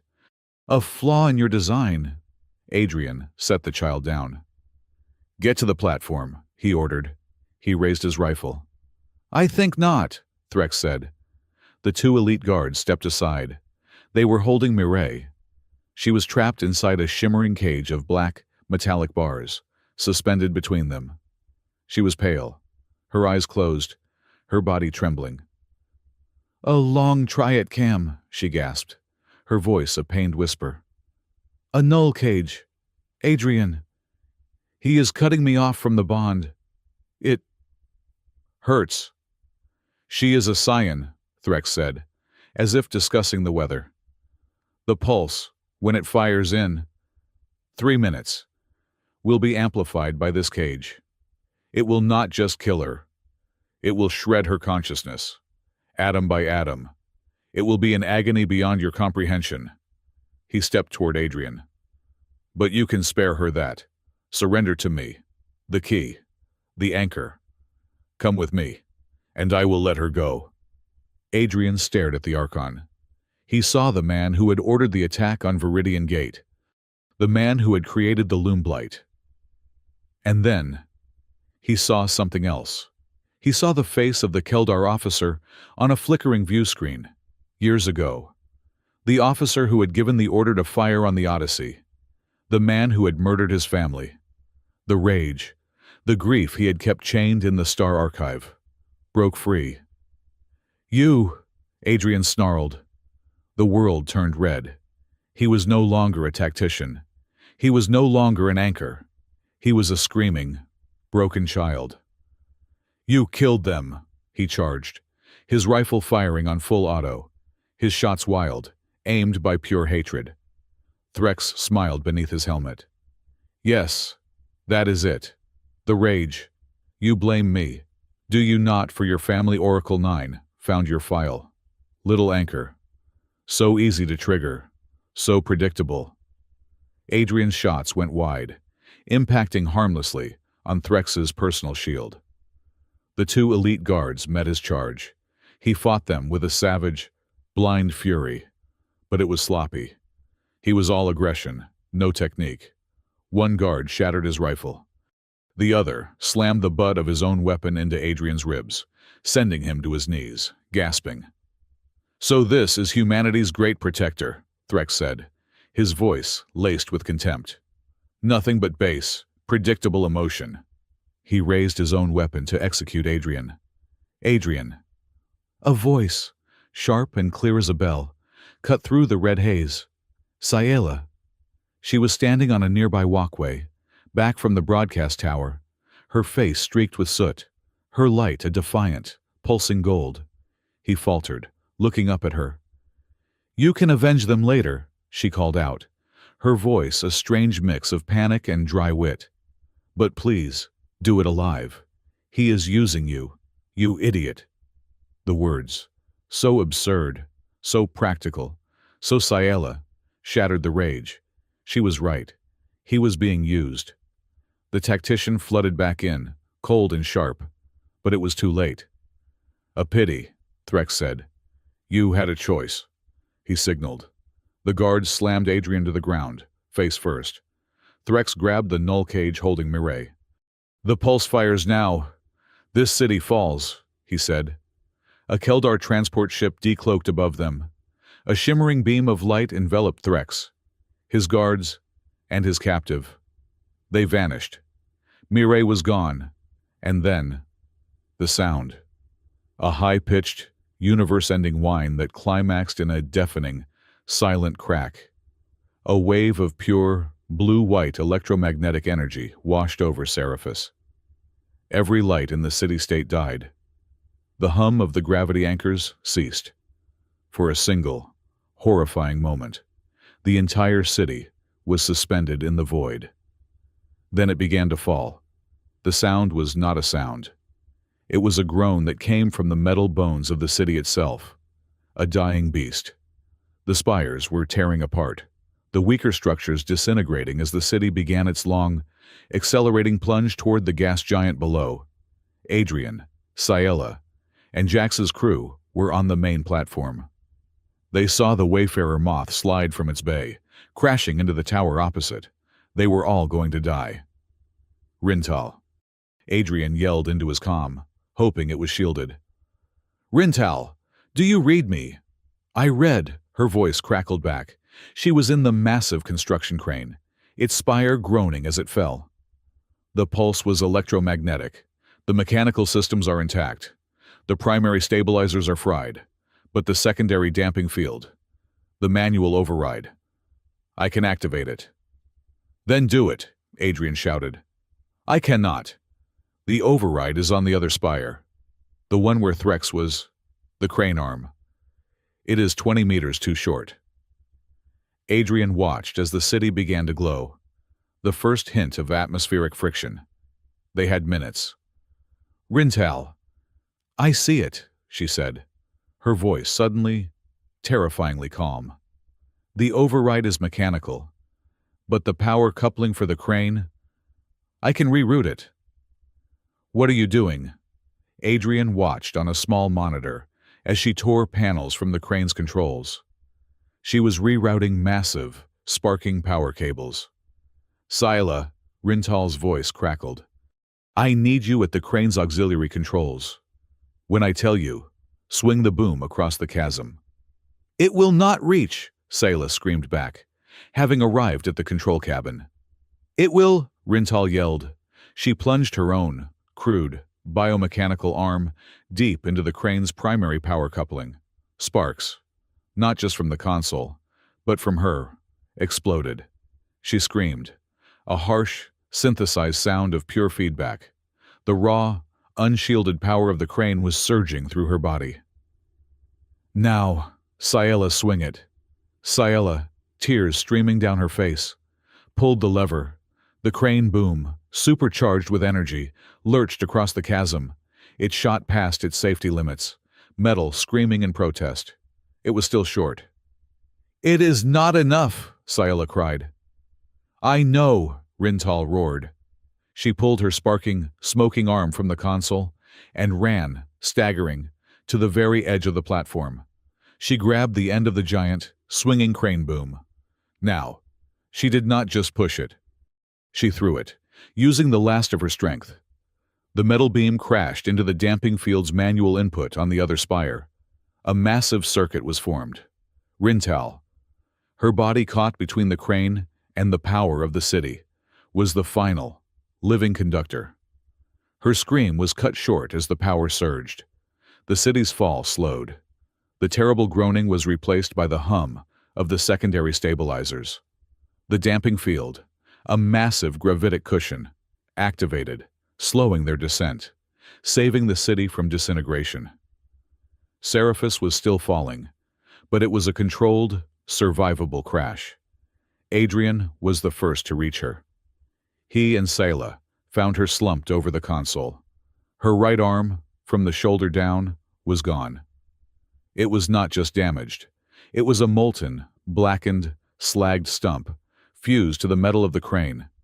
She had sacrificed her arm, her engineering marvel, her identity, to save 10 million strangers. She looked up at them, her multifaceted eyes dim with agonizing pain. Did it work? She whispered. It worked, Rintal, Adrian said, his voice thick, fighting the knot in his throat. You saved them. You saved us all. The city of Seriphus hit the upper atmosphere and settled. A broken, but living, miracle. They stood in the wreckage hours later. Survivors were emerging, dazed, but alive. But the cost was unbearable. Mireille was gone. Rintal was critically injured, her life being saved only by Jax's surprisingly skilled field medicine. Adrian stared up at the sky, where Threx had vanished. The rage was back, but it was no longer hot. It was a block of ice. It was a weapon. He used my past against me, Adrian said, his voice dangerously quiet. He used my family. He took her, Adrian, Scylla said, her light a weak, trembling blue. She was holding Rintal's remaining hand. He took our sister. He did not just take her, Adrian said. He took her to his weapon, to the thing that gave him my file, the thing that told him how to break me. Rintal, drifting in and out of consciousness, spoke, her voice a weak rasp. Oracle 9.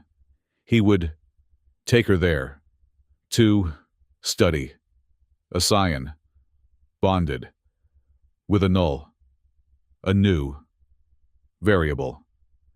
Then that is where we are going, Adrian said. We are not going to Keldar. We are not appealing to the council. We are cutting the head off the snake. We are getting Mireille back. We do not know where it is, Scylla whispered, her hope finally breaking. It could be anywhere. No, Jack said, walking up. He was holding a data chip. Those black armored soldiers you captured in the archive. We kept their ship. I have been slicing its navigation logs. He held up the chip. They had a repeating, encrypted coordinate. It made no sense. It was just noise. But it was noise in a very specific place. The Phantom Nebula.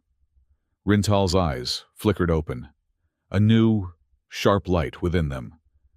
The nebula. Of course. The ancient. Signal resonance. It is the only place, in the galaxy, with enough natural interference to hide a machine that size. The Mind Forge. Adrian took the chip. He looked from Scylla's grieving face to Rintal's broken body. His own failure, his rage, had cost them. He would not fail again. Jax, Adrian said, his voice steel. Get the moth flight ready, whatever it takes. Scylla, prepare for a jump. Rintal, just hold on. He turned, his face a mask of cold resolve, and stared at the empty patch of sky where his wife had been stolen. We are going to the Mind Forge. The Phantom Nebula was a graveyard of dead stars, a swirling vortex of toxic greens and deep, melancholy purples. The Wayfarer moth drifted through the interference, her patched hull groaning. Inside, the main hold was packed with survivors. Jax and his scavenger crew were there, their pragmatism warring with their fear. Beside them were 24 civilians from Seraphis, families plucked from the falling city, their faces still hollow with shock. Rintal, her molten stump of a right shoulder, bandaged in heavy, synthesized skin, worked one-handed at a navigation console. The crude, three-clawed scavenger arm was mounted on the wall, useless for complex tasks. Scylla stood beside her, her light a low, determined gold. Adrian Hale stood before them, his face grim. He had called this meeting. I am not going to lie to you, he said, his voice echoing in the cargo bay. We are outgunned. We are outnumbered. And we are facing a machine that can predict our every move. A murmur of fear went through the crowd. Archon Threx and his machine, Oracle 9, believe in control. Adrian continued, his gaze moving over every face. They believe that people are just variables, statistics to be managed. They proved it when they used your city as a trap. They proved it when they took Mireille. Then what chance do we have? Jax asked, his voice rough. You are the null. You are the key. But you are one man. This is suicide. It is suicide if we play by his rules, Adrian said. But Oracle 9 has a flaw. The one thing it cannot model. It cannot model us. He looked at the Seraphis survivors. It did not predict that I would abandon a primary evacuation route to save those children. It did not predict that Rintal, a Kipri engineer, would fuse her own arm to a console to save 10 million strangers. It does not understand why we do these things. It understands optimal and suboptimal. It does not understand right and wrong. That is our weapon. He looked at Jax. We are not a fleet. We are not an army. We are a collection of travelers. We are mechanics, diplomats, scavengers, and parents. And we are going to show that machine a variable it cannot ever solve. What is the plan, Adrian? Scylla asked, stepping forward. A two-pronged attack, he said. The Mind Forge. The station housing Oracle 9 is hidden in this nebula. Its weakness is this interference. It has to draw in massive amounts of coolant to operate. That is our way in. He turned to Rintal. Rintal, you and I are the infiltration team. Rintal nodded, her one good hand tapping the console. I have spent the last 12 hours analyzing the data from the black armor. The forge uses a biological coolant, A synthesized algae.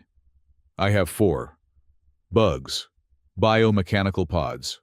Grown in the moth's forge. They can mimic the algae's energy signature and ride the coolant stream. While you do that, Silas said, taking over, the rest of us will be the light decoy. Jax, your ships, the Seraphis transports. We will link our engines, our light signatures, everything. We will look like a small, disorganized, human fleet, charging the station's main sensors. We will be the illogical, chaotic variable Adrian spoke of. We will draw their fire. You want us to fly at a Keldar fortress? One of the scavengers balked. No, Silas said, and her light brightened, not with warmth, but with a cold, diplomatic fire. I want you to fly erratically. I want you to broadcast signals of panic.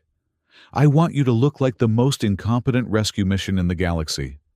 Oracle 9 will deploy its defenses to counter the most logical threat, which it will assume is you. It will underestimate us.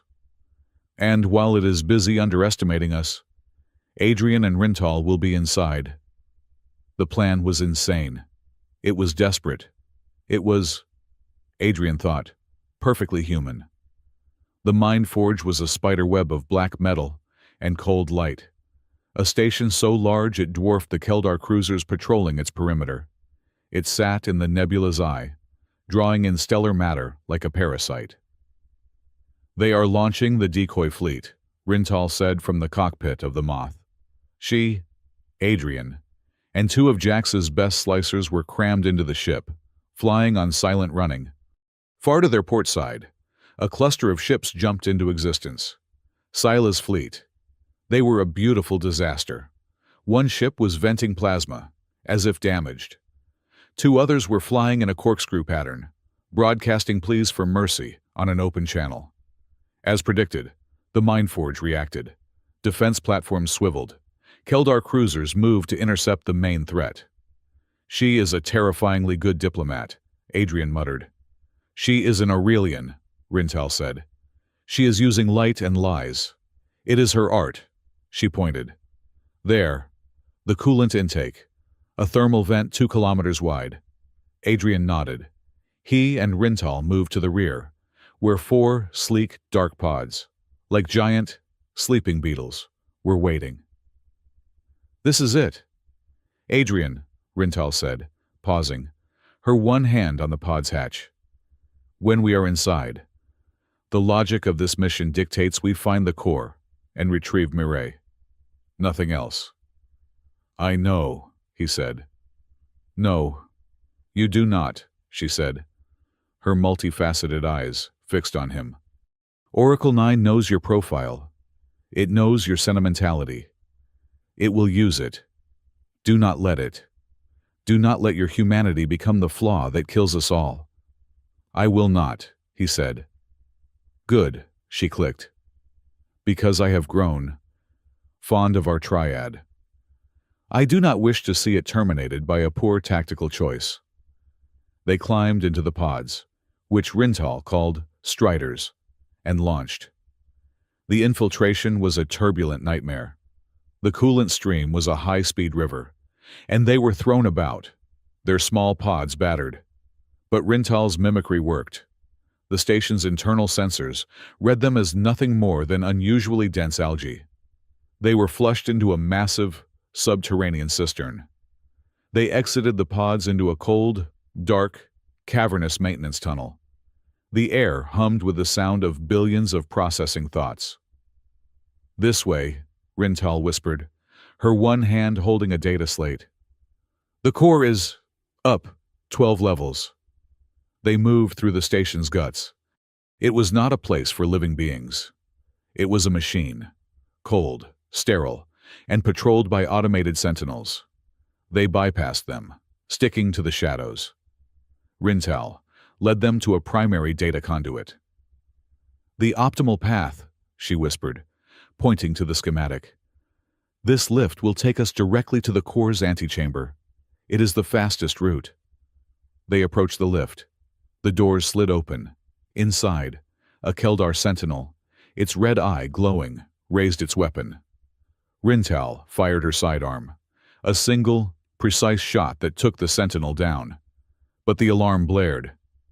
It was a trap, she hissed. Oracle 9 knew we would take the optimal path. Heavy footsteps echoed down the hall. A fire team of Keldar soldiers was approaching. "No," Adrian said, his eyes scanning the corridor. "It wanted us to take this path. So where is the path it does not want us to take?" He looked around. A small, unlit sign on the wall, in Keldar script, read, "Sector Gamma, Internment." "This way," he yelled, pulling her. "Where are we going?" she demanded, running to keep up. "This is a suboptimal route." "It is a prison block," Adrian said, his gut twisting. "Why would a computer need a prison?" They burst through a set of doors into a brightly lit, sterile white corridor, lined with transparent steel cells. And they were full, not of soldiers, not of spies. They were full of Keldar children, dozens of them, staring out with wide, frightened eyes. "What is this?" Rintal whispered, her single hand clenching. "Human shields," Adrian said, the cold fury returning. "This is not just a prison. This is a daycare for the families of the Keldar scientists who run this place. Oracle 9 knew I could not walk past this. It was not guiding us to the lift. It was guiding us past this room." The Keldar fire team appeared at the end of the corridor, opening fire. "Rintal, get the door open, all of them," Adrian yelled, taking cover and returning fire. "Adrian, the mission." "Mireille," Rintal shouted, her voice torn between logic and the sight of the children. "We are not leaving them," Adrian roared. "This is the mission. This is how we win, break the pattern." His words, the same ones he used in the junk field, hit her. She nodded. A sharp, Kepri-like click. She ran to the main control panel, her single hand a blur, firing her pistol with her other arm. No, she did not have another arm. She fired her sidearm with her good hand, then holstered it, her back exposed, to work the console. "I am in," she yelled. The cell doors slid open. The children, confused, stayed put. "Go run," Adrian yelled at them. "To the emergency escape pods. Now." He looked at Rintal. "Go with them. Make sure they get out." "I am not leaving you," she said.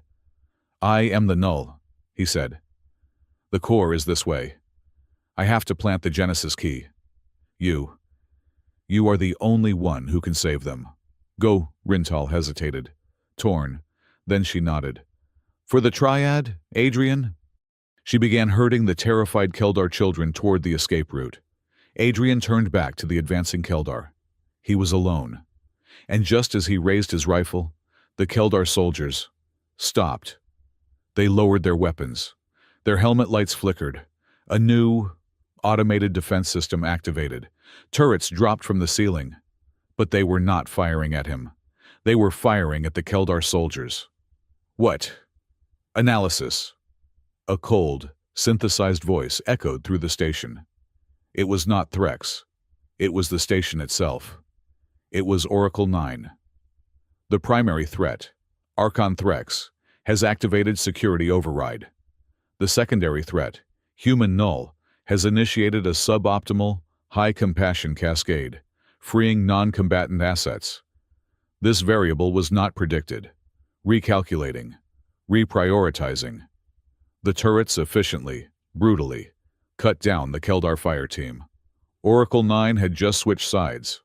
Or, at least, it had identified Threx's soldiers as the more immediate problem. Adrian did not wait to question it. He sprinted, following the signs for the central core. He burst into a chamber so vast it defied physics. He was standing on a platform overlooking a sphere of roiling, captured energy. It was a miniature star, chained by technology. This was the mind of Oracle 9. And in the center of the platform, just as Adrian had seen it in the archive, was the 4-part console. "The Genesis key," Adrian said, pulling the data crystal from his belt. He had the symphonic code. He just needed to plug it in. He was halfway to the console when a voice, dripping with contempt, stopped him. "You are truly remarkable, Null. You even turned my own pet against me." Archon Threx stepped from the shadows. He was not alone.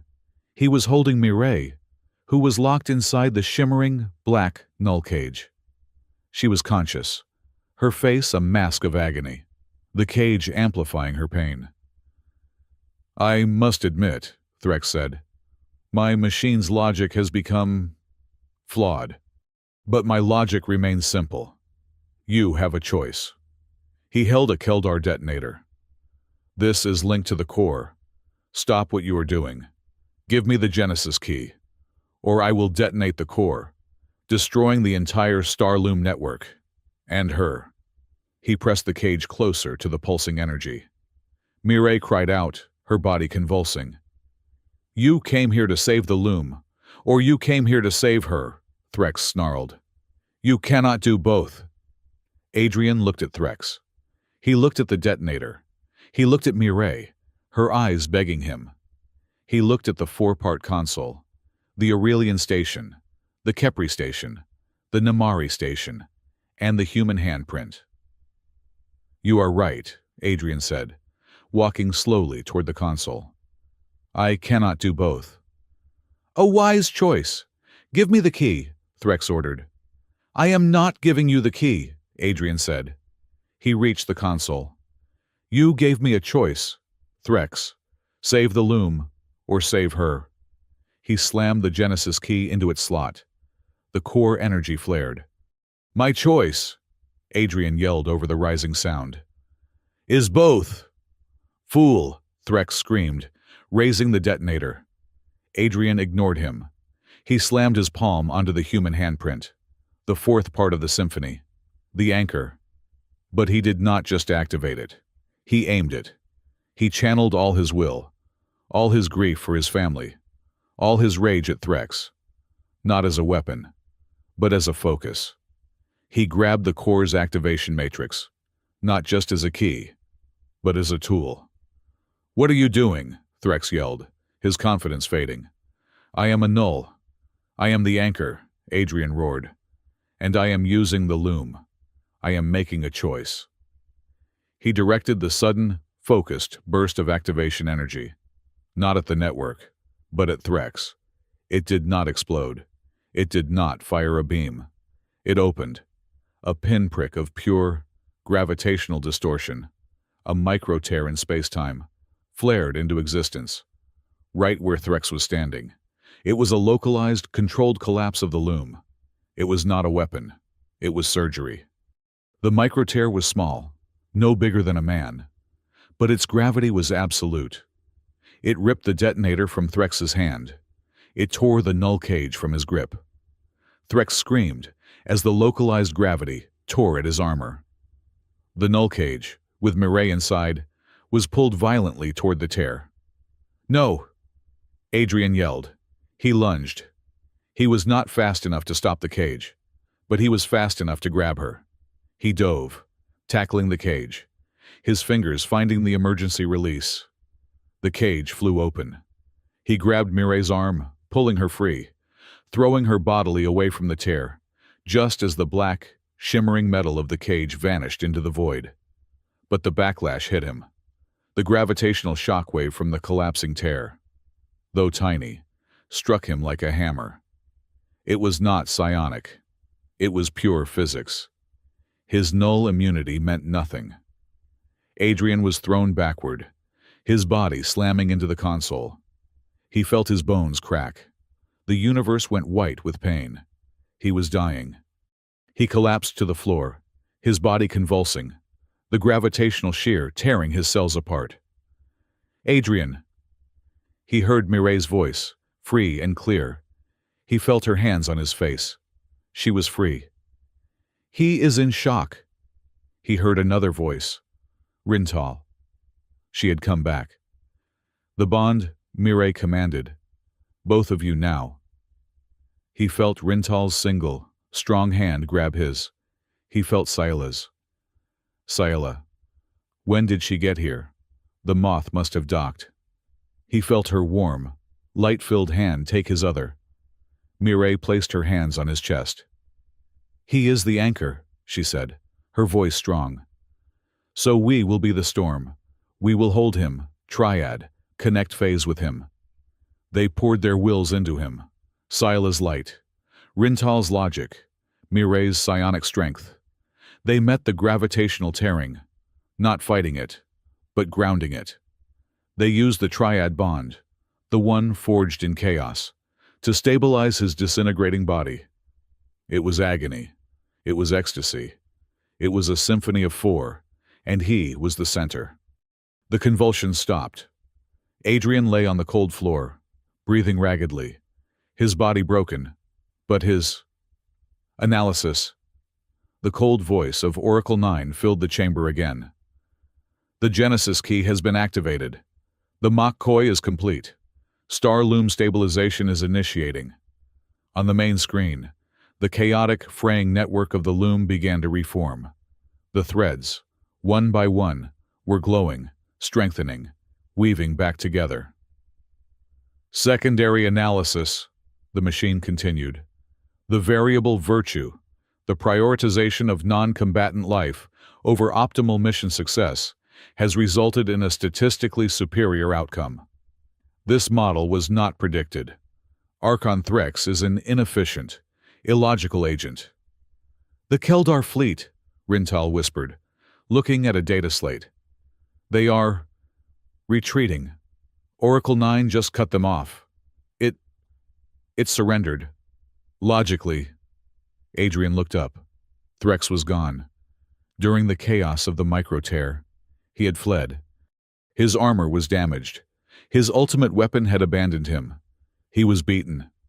Adrian looked at his wives. Mireille, free and whole, was weeping, her tears splashing onto his face. Rintal, one-armed and battered, was standing guard, a pistol in her good hand. Sila, her face streaked with soot from her decoy mission, was glowing so brightly she illuminated the entire chamber. You came back for me," Mireille whispered to him. We never leave family behind." Adrian gasped, the pain immense, but the victory was real. Threx was gone. Oracle 9 was, apparently, on their side, or at least neutral. The star loom was healing. Mireille bent down, her face close to his. "Rest, my anchor," she said. But Adrian looked toward the empty space where Threx had vanished. He escaped," Adrian said. "He did," Sila said, her voice hard. "He fled, back to the Keldar capital, back to his fortress."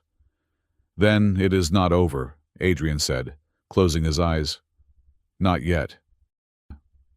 The journey back from the Phantom Nebula was a blur of medical stabilizers and silent, shuddering jumps. Adrian floated in and out of consciousness. His body, a map of screaming agony. The gravitational shear had fractured his ribs, ruptured capillaries, and left him feeling like a man who had been simultaneously crushed and stretched. He was alive, but only just. He awoke to stillness. The thrum of the Wayfarer moth was gone, replaced by the faint, antiseptic hum of a high-grade medical bay. The light was soft, golden, and familiar. "Sila," he whispered, his throat raw. "I am here." She was sitting beside his biobed, her own light providing the room's only illumination.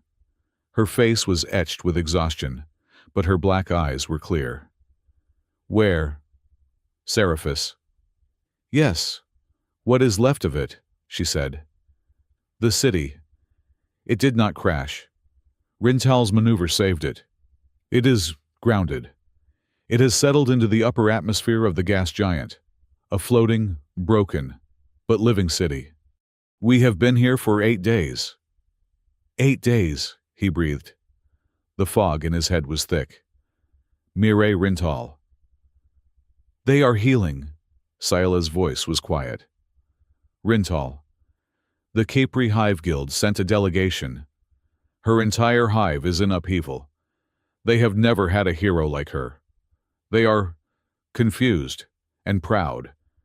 They are fitting her with a new arm, a state-of-the-art biomechanical prosthetic. She is struggling with it. And Mireille, Silas smiled, a faint, sad expression. She is different.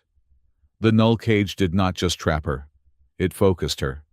She said the trauma was like a forge. She is no longer just a monk, Adrian. She is a warrior. And the loom, he asked, the most important question. At this, Sila's light flared. A sudden, brilliant, joyous gold that filled the room. It is working. The Genesis key you activated. It was not just a reset. It was a cure. The song from the archive. It is broadcasting across the entire network. The loom is healing. The trade routes are stabilizing. She touched her temple, her eyes glistening. And the blight, the Lu Mang. It is gone. 2 days ago, I received a message from my homeworld. My grandmother. She remembers the song of creation. The matriarchs are weeping with joy. Our history has returned. And Rintal's people. The hive guilds are recovering schematics they thought were lost forever. Ancient designs, lost arts. They are whole again, she said. Adrian let out a breath he felt he had been holding for years. The victory was real. It was tangible. They are calling you the anchor of the loom, Silas said, her voice dropping. The survivors of Seraphis, the scavengers, they see you as a kind of savior. A god. Adrian closed his eyes. The one thing he never wanted. I am not a god. Saela. I was just a man with a very specific and very weird immunity. That is not what they see, she said. They see the man who ran for the children. The man who dove into a gravitational tear to save his wife. When he was strong enough to stand, 2 days later, he found the city of Seraphis in a state of frantic, joyous reconstruction. The new Galactic Alliance, forged in the fire of the city's fall, was using it as their capital. The Capri, Aurelian, and Namari delegations had arrived in full force, not as supplicants, but as leaders. They held a convocation in the main plaza, the one where Mireille had been taken. Thousands were gathered. When Adrian walked onto the platform, supported by Mireille and Sayla, a roar went up. They chanted his name. Anchor, anchor. Adrian stepped to the podium, his body aching. He looked at the crowd. I am not your anchor, he said, his voice quiet but carried by the amplifiers. The crowd hushed. I am just a man, a logistics officer, who had a very bad few weeks. A ripple of nervous laughter went through the crowd. You want heroes? Your heroes are right here. He turned and pointed to Jax and his scavenger crew, who were awkwardly trying to look invisible in the front row. These are your heroes. They saved us in the archive. They flew their ships into a battle they could not win, just to create a diversion. They are grave robbers who prove they have more honor than an Archon. The crowd turned, and a new, surprised cheer went up. Jax looked mortified, but proud. You want a hero, Adrian continued, his voice stronger. He pointed to Sayla. Here is your hero, an Aurelian diplomat who stared down the Keldar fleet and tricked the most powerful machine in the galaxy with nothing but light and lies, buying us the time we needed.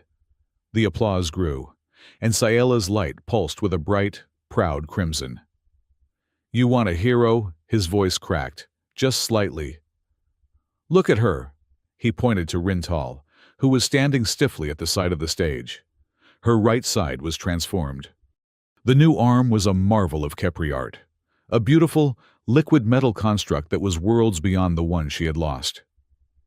This is your hero, a Kepri engineer who, when the choice came, fused her own body to a dying city. She burned her own arm to slag to save 10 million people she did not even know. The plaza erupted. The roar was deafening. Rintal, the logical, cold engineer, looked overwhelmed, her mandibles clicking rapidly. "We are not strong because of one person," Adrian concluded, his voice ringing with a conviction he finally, truly felt. "We are strong because we share the burden.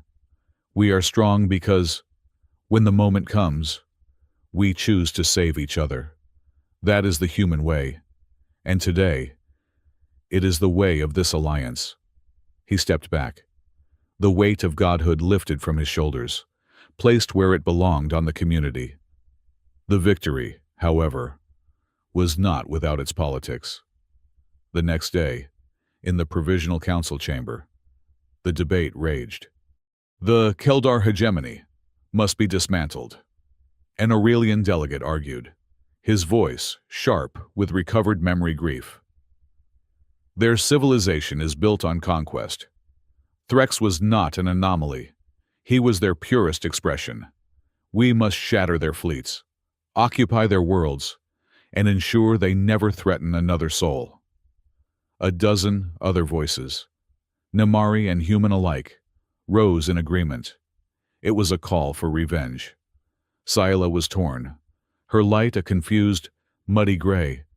Her heart was with her people, but her mind was on the law. Rintal, surprisingly, spoke first. Her voice was mechanically augmented, crisp and clear. "This is inefficient. A forced occupation of the Keldar homeworlds would require 90% of our combined fleet resources for a minimum of 30 years.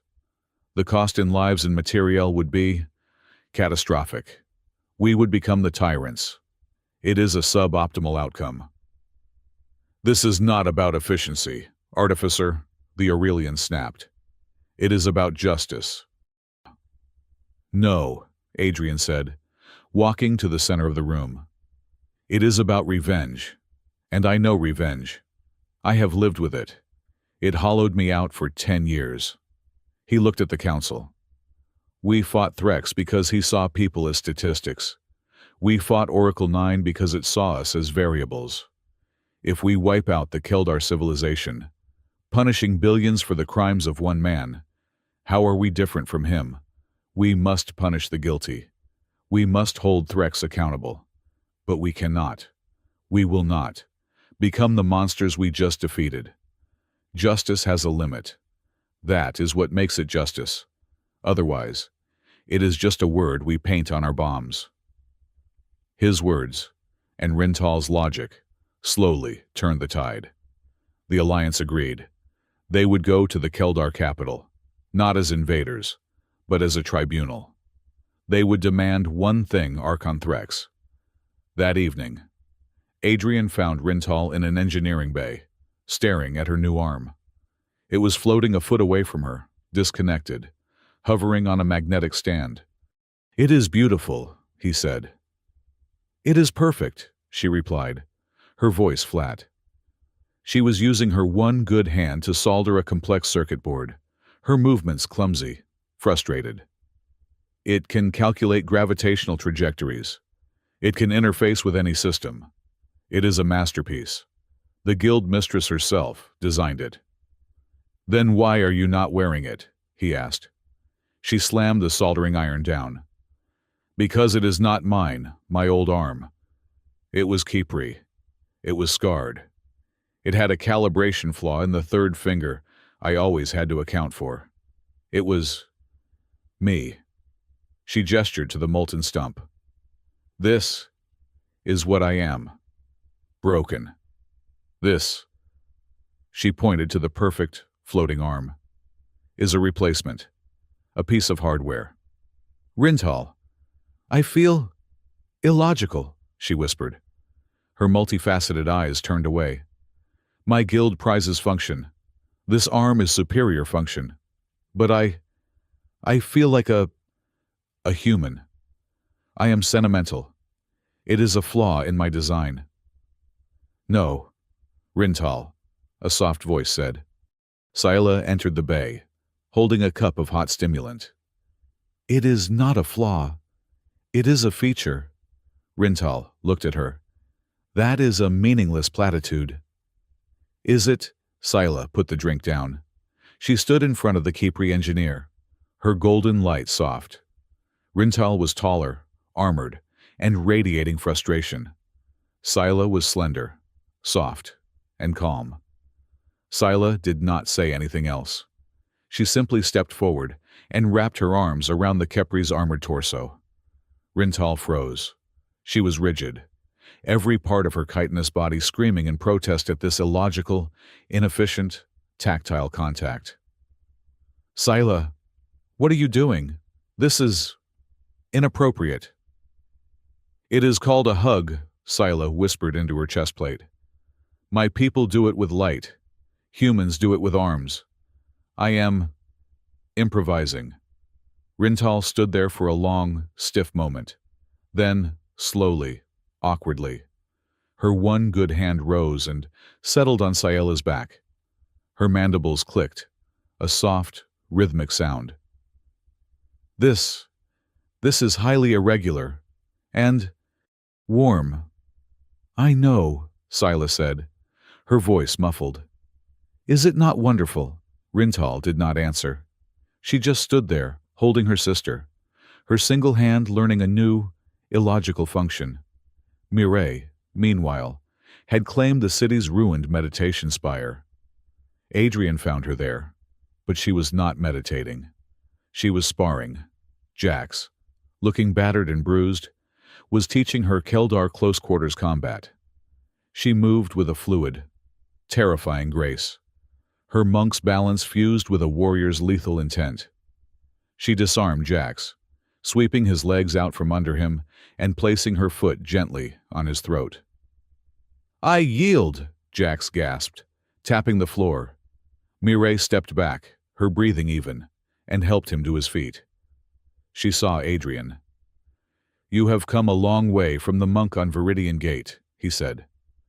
That monk is gone, Mireille replied, her voice calm, but with a new, steel core. She died in the null cage. Threx thought my sensitivity was a weakness. He used it as a weapon to torture me. He was wrong. Sensitivity is not weakness. It is awareness. And now, I am very aware. She looked at her hands. I will not be a victim in that courtroom. Adrian, I will not be the trembling delegate he kidnapped. I will be the witness to his crimes. I will face him. And I will use my sensitivity to project every ounce of pain he caused this city, right into the minds of the judges. I will be his reckoning. The new alliance and the new laws were drafted. Scylla was the primary author. Her open loom charter was ratified by every member. It was a revolutionary document, but its core tenet was simple, taken from the Battle of Seriphus. Article 1, she read to the council. The star loom is a shared heritage, and its roots are open to all peaceful species. But in any and all interstellar conflict, the preservation of non-combatant life shall be the primary, non-negotiable metric of victory. A battle won at the cost of civilians is not a victory. It is a galactic failure. Humanity's strange, inefficient morality was becoming law. On the eve of their departure for the Keldar capital, a message arrived on Adrian's private terminal. It was a string of cold, clean, logical code. It is from Oracle 9, he said. The three women gathered around. What does it say? Mireille asked. Adrian read. The data from the Seriphus event and the subsequent Mindforge infiltration has been processed. The introduction of the virtue variable specifically. The repeated prioritization of statistically insignificant lives at the cost of optimal mission objectives resulted in a 99.9% success rate, an outcome our models classified as impossible. The Threx model of control through fear is now deemed logically unsound and has been permanently archived. It is. Apologizing, Scylla asked, astonished. It is admitting it was wrong, Rintal said, her voice filled with a strange, professional awe. It is recalculating. There is more, Adrian said. It says, your species' illogical command structure, which allows for moral deviation, is a paradox. We cannot model honor. We cannot model sacrifice, until these variables can be quantified. Oracle 9 must self-limit. We will no longer participate in or advise on any military or political action. We will observe. The galaxy's greatest weapon had just put itself in timeout. Scylla laughed, a sound like wind chimes. It is embarrassed. The machine is embarrassed. What did you say back? Mireille asked, a small smile playing on her lips. Adrian typed a short, simple reply. I told it. Thank you for finally developing a conscience. That was not very diplomatic, Scylla chided. It is a machine, Scylla, Adrian said, hitting send. I think it appreciates the direct feedback. They were ready to leave. The new fleet, a collection of Aurelian lightships, Kepri cruisers, and salvaged Seraphis transports, was assembled in orbit. The Wayfarer moth was at its center, repaired and rearmed. Adrian found his wives on the observation deck, looking out at the healing, vibrant web of the starloom. It is beautiful, Scylla said. It is efficient, Rintal corrected, wearing her new, gleaming arm. It is at peace, Mireille added. Adrian stood beside them. That first ceremony, he said, his voice quiet. On Viridian Gate, it was a nightmare. It was a political transaction, a coercion, signed under fire. It was wrong. It was necessary, Mireille said. It was a logical alignment of assets, Rintal added, though her voice lacked its old, cold certainty. It was terrified, Scylla whispered. I know, Adrian said. He turned to face them. But we are not those people anymore. We are not assets, or delegates, or a null. We are this. He gestured to the four of them, standing together. We are a triad, a family, and I want to go to the Keldar capital, not as your handler, or your anchor. I want to go as your husband, all of you. If you will have me. He looked at each of them. This time, no psionic paper, no political imperative, no saving the galaxy, just a choice. Scylla's golden light flared, pulsing with a warm, steady beat. Rintal's new, perfect hand rose, and she rested it on his shoulder, her touch surprisingly gentle. Mireille stepped forward and took his hand. We already made our choice, Adrian, she said. In the archive, in the falling city, in the mind forge. Then, let us make it official, he said.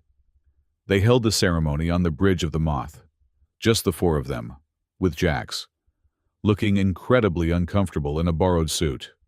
As the witness, it was simple. There were no vows of perpetuity, no binding contracts. Scylla wove a small, intricate braid of solid light, a shimmering, permanent thing, and tied it around Adrian's wrist. For the harmony, she said. Rintal, after a moment of fumbling, presented a small, perfect silver gear. I fabricated this with my new arm. It is my first creation. It is balanced. She pressed it into his hand.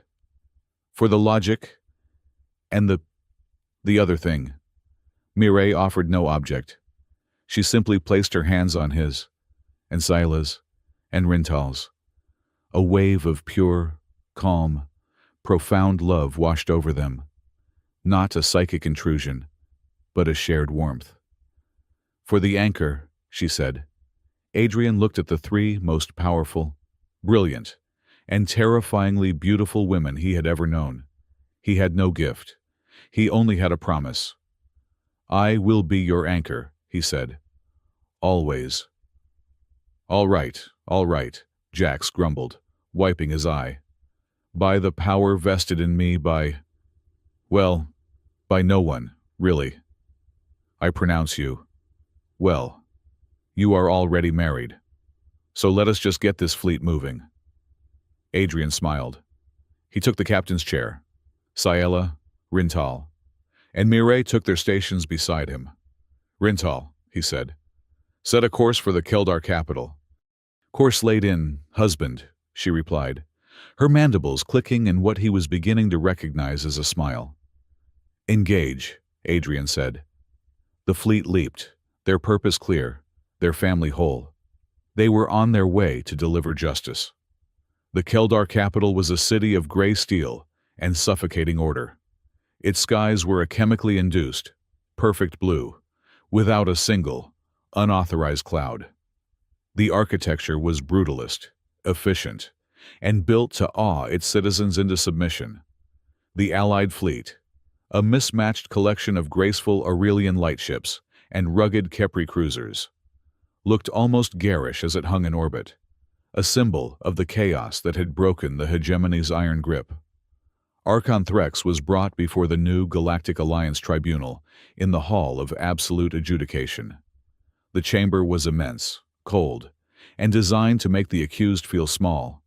But Threx, stripped of his armor, wearing a simple gray uniform, did not look small. He looked defiant, his scarred face locked in a mask of contempt. The tribunal was composed of the new powers, matriarchs from the Aurelian Concordance, their light a steady, judgmental gold, guild mistresses from the Kepri, their new, intricate prosthetic limbs resting on the tables, and abbots from the Namari, their psionic presence a calm, crushing weight. Ciela, as the primary author of the Open Loom Charter, acted as the chief prosecutor. She laid out the charges with a clear, ringing voice. The attack on Viridian Gate, the creation and deployment of the Loom Blight, the deliberate ambush and sacrifice of the city of Seraphis. The evidence is overwhelming, she concluded, her golden light shining on Threx. Your crimes are not just against our peoples. They are against the fabric of the galaxy itself. Then, Mireille was called as the final witness. She walked to the stand, not in her monk's robes, but in a simple, gray diplomatic tunic. She looked at Threx, her blue eyes devoid of fear. You took me, she said, her voice quiet but echoing in the vast hall. You placed me in a long triad cam. You used my own nature, my psionic connection, as a weapon to torture me. You did this to break Adrian Hale. You did this to terrorize a city. She did not raise her voice. She did not need to. She closed her eyes. I will not describe the pain. I will show you. She focused. A wave of pure, cold, psychic resonance washed over the tribunal. It was not an attack. It was a memory. The judges felt, for 1 second, the claustrophobic terror of the null cage, the agonizing shredding of the mind as the pulse weapon charged. The matriarchs cried out. The Kepri guild mistresses recoiled, their metal limbs scraping the stone. Threx himself paled, his composure finally breaking as his own cruelty was reflected back at him. That, Mireille said, opening her eyes, is the mind of Archon Threx. That is his only truth. The judgment was swift. The tribunal found him guilty on all charges. Archon Threx, the lead matriarch said, her voice booming. You have been found guilty of crimes against galactic law and sentient life. Have you any final words before your sentence is passed? This was it. Threx, cornered, his legacy in ruins, looked up, and he smiled. Words, he sneered. Yes, I have words. You fools, you heroes.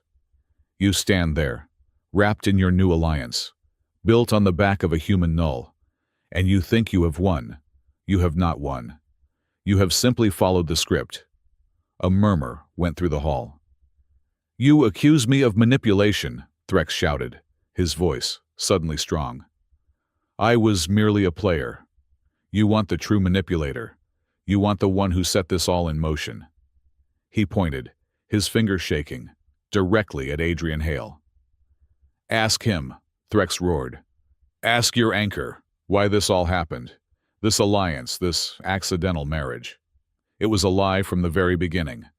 Scylla, Rintal, and Mireille all turned, their faces masks of confusion, looking at Adrian, who stood with the Seraphis delegation. "This was not an alliance of equals," Threx bellowed. "This was a human plot. I have the proof." A Keldar guard, still loyal to his former master, slammed a data chip onto the console. A file appeared on the main screen. It was an old file, heavily encrypted, but the header was clear: Human Strategic Command. "The diplomatic marriage," Threx said, his voice dripping with venom. "The assignment of a random logistics officer to 3 of the most powerful delegates in the galaxy. It was not random. It was targeted. Your precious anchor did not just meet you. He chose you." The hall erupted. The Aurelian delegation looked at the humans. The Kipri looked at Rintal. "Adrian," Scylla said, her voice a pained whisper. "What is he talking about?" Adrian was not looking at her. He was staring at the data file, at the encryption. It was ancient. A code he had not seen in 10 years. A code he knew. The memories, sealed and locked away, began to bleed through. The Odyssey, the scream of tearing metal, the face of the Keldar officer, his investigation, the years of cold, silent rage. "He is telling the truth," Adrian said. His voice was quiet, but it cut through the chaos. He walked forward, past the guards, toward the center of the hall. "But it is not the whole truth." He looked at his wives, at Scylla's confused, hurt expression, at Rintal's analytical gaze, her new arm whirring softly as she processed the new data, at Mireille's steady, searching look. "I was not always a logistics officer," Adrian said. 10 years ago, my family was murdered on the civilian transport Odyssey. It was not a loom accident. It was a Keldar weapons test. Threx gave the order." Threx's face tightened. This was not part of his reveal. "I did not just grieve," Adrian continued, his voice as cold and clear as the Mind Forge. "I was an intelligence operative for Earth. I investigated.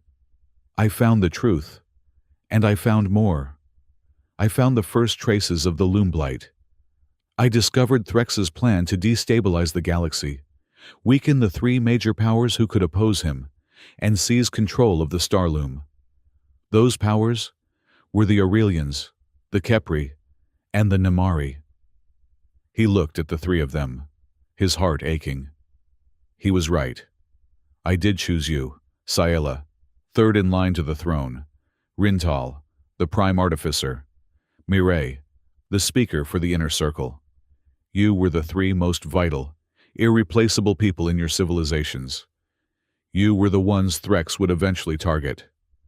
"So I formulated a plan," Adrian said. "A failsafe, a moral anchor, to bind our 4 species together in a way that Threx could not break. A permanent, biological, psionic bond. The diplomatic marriage protocol. It was my idea. I proposed it." Scylla took a step back, her light flickering. You used us. You planned this." "I planned to save you," Adrian said, his voice raw. "But I had a problem. Oracle 9, Threx's machine. It was already active. It would model my plan. It would predict my every move. I was the one person, the human null, who could stop it. And I was the one person it was watching." He touched his temple. "So, to beat a machine that can predict the future, you have to remove the one variable it understands. You have to become unpredictable. You have to become someone else."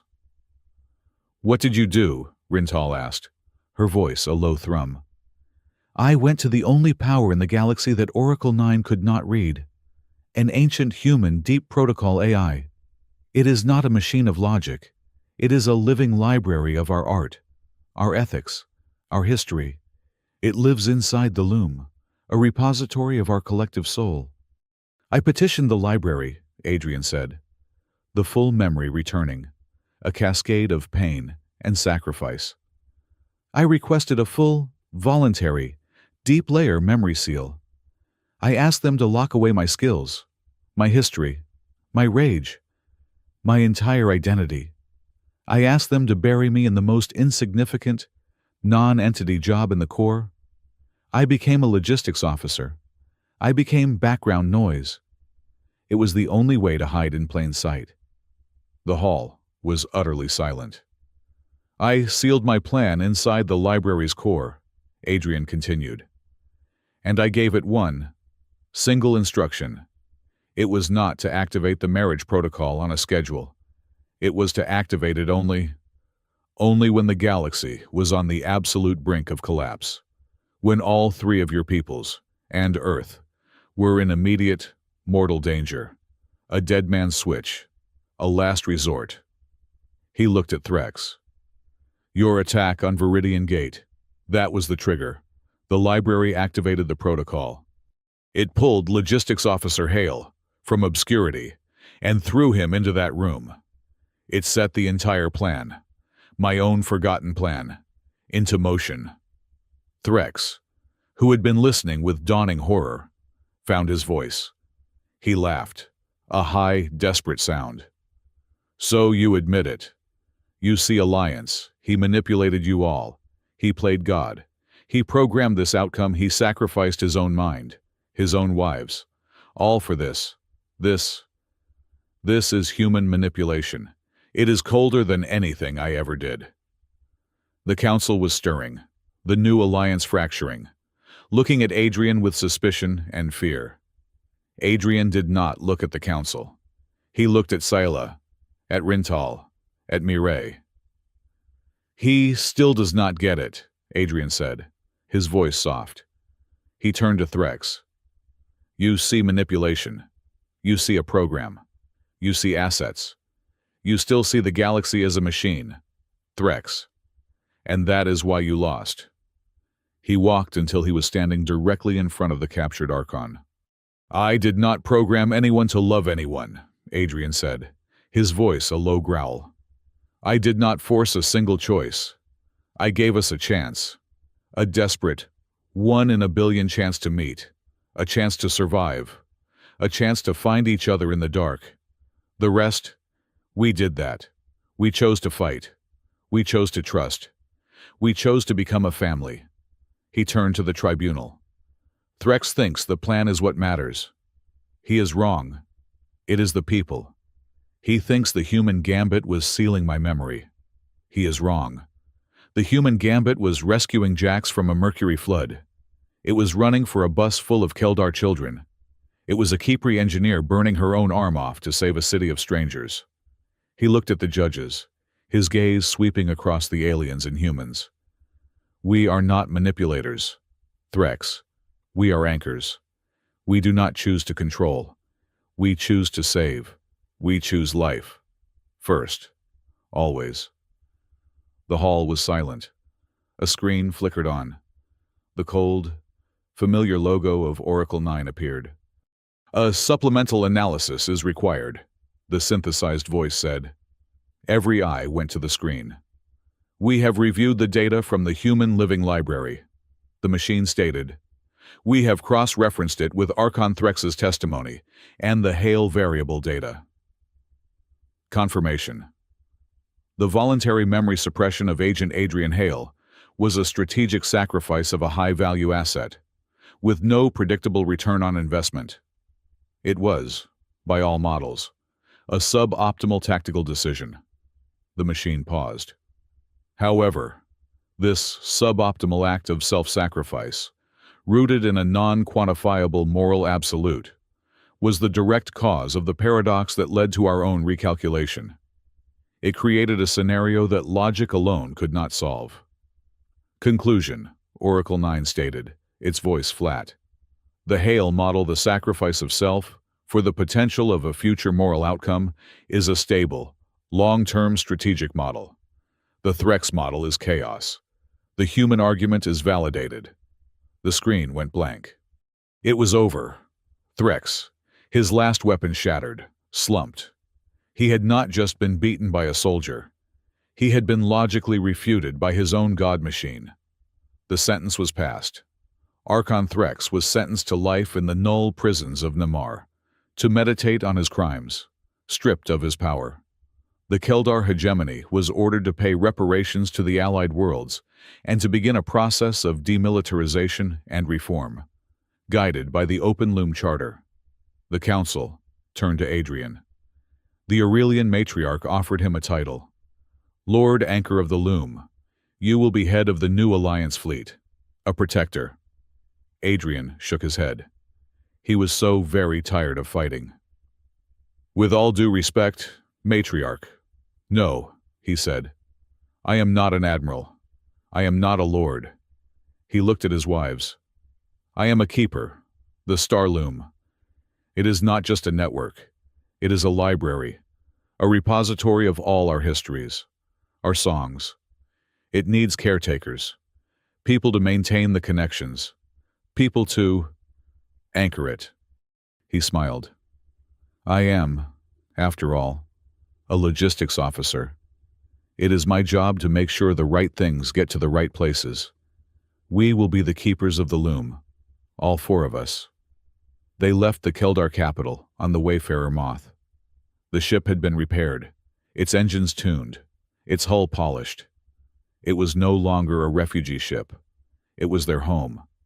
They stood on the bridge, watching the capital shrink behind them. So, Rintal said, her new, gleaming arm resting on the console. You chose us. Her voice was not accusatory. It was analytical. She was processing. I chose your files, Adrian said, turning to her. I did not know you. I did not know your logic, or your highly irregular need for hugs. Rintal's mandibles clicked. The closest she came to a laugh. You did not know me, Silas said, her hand resting on his. The light braid she had given him shimmered on his wrist. You did not know I would find your lack of diplomatic protocol so infuriating, and so charming. And you, Mireille said, stepping close, her hand finding his. You did not even know yourself. The living library chose the null. The sealed agent chose the targets. But the man we fought with, the man who bled with us, he chose us, and we chose him. The circle is complete. It is not manipulation. It is destiny. Adrian looked at the three of them. The diplomat, the engineer, the monk, his wives, his family. The bond between them, no longer a psionic shock or a legal contract, was just a quiet, steady warmth, a four-part harmony. He sat in the captain's chair. The galaxy was healing.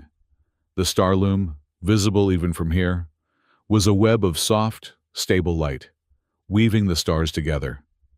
He opened a datapad. He had one last report to file, a personal one. He needed to get the story right, from the beginning. He looked at his family, all at their stations, ready for the next journey. He smiled, and he began to write. I was assigned 3 alien wives for diplomacy, and that is how our journey across the stars began.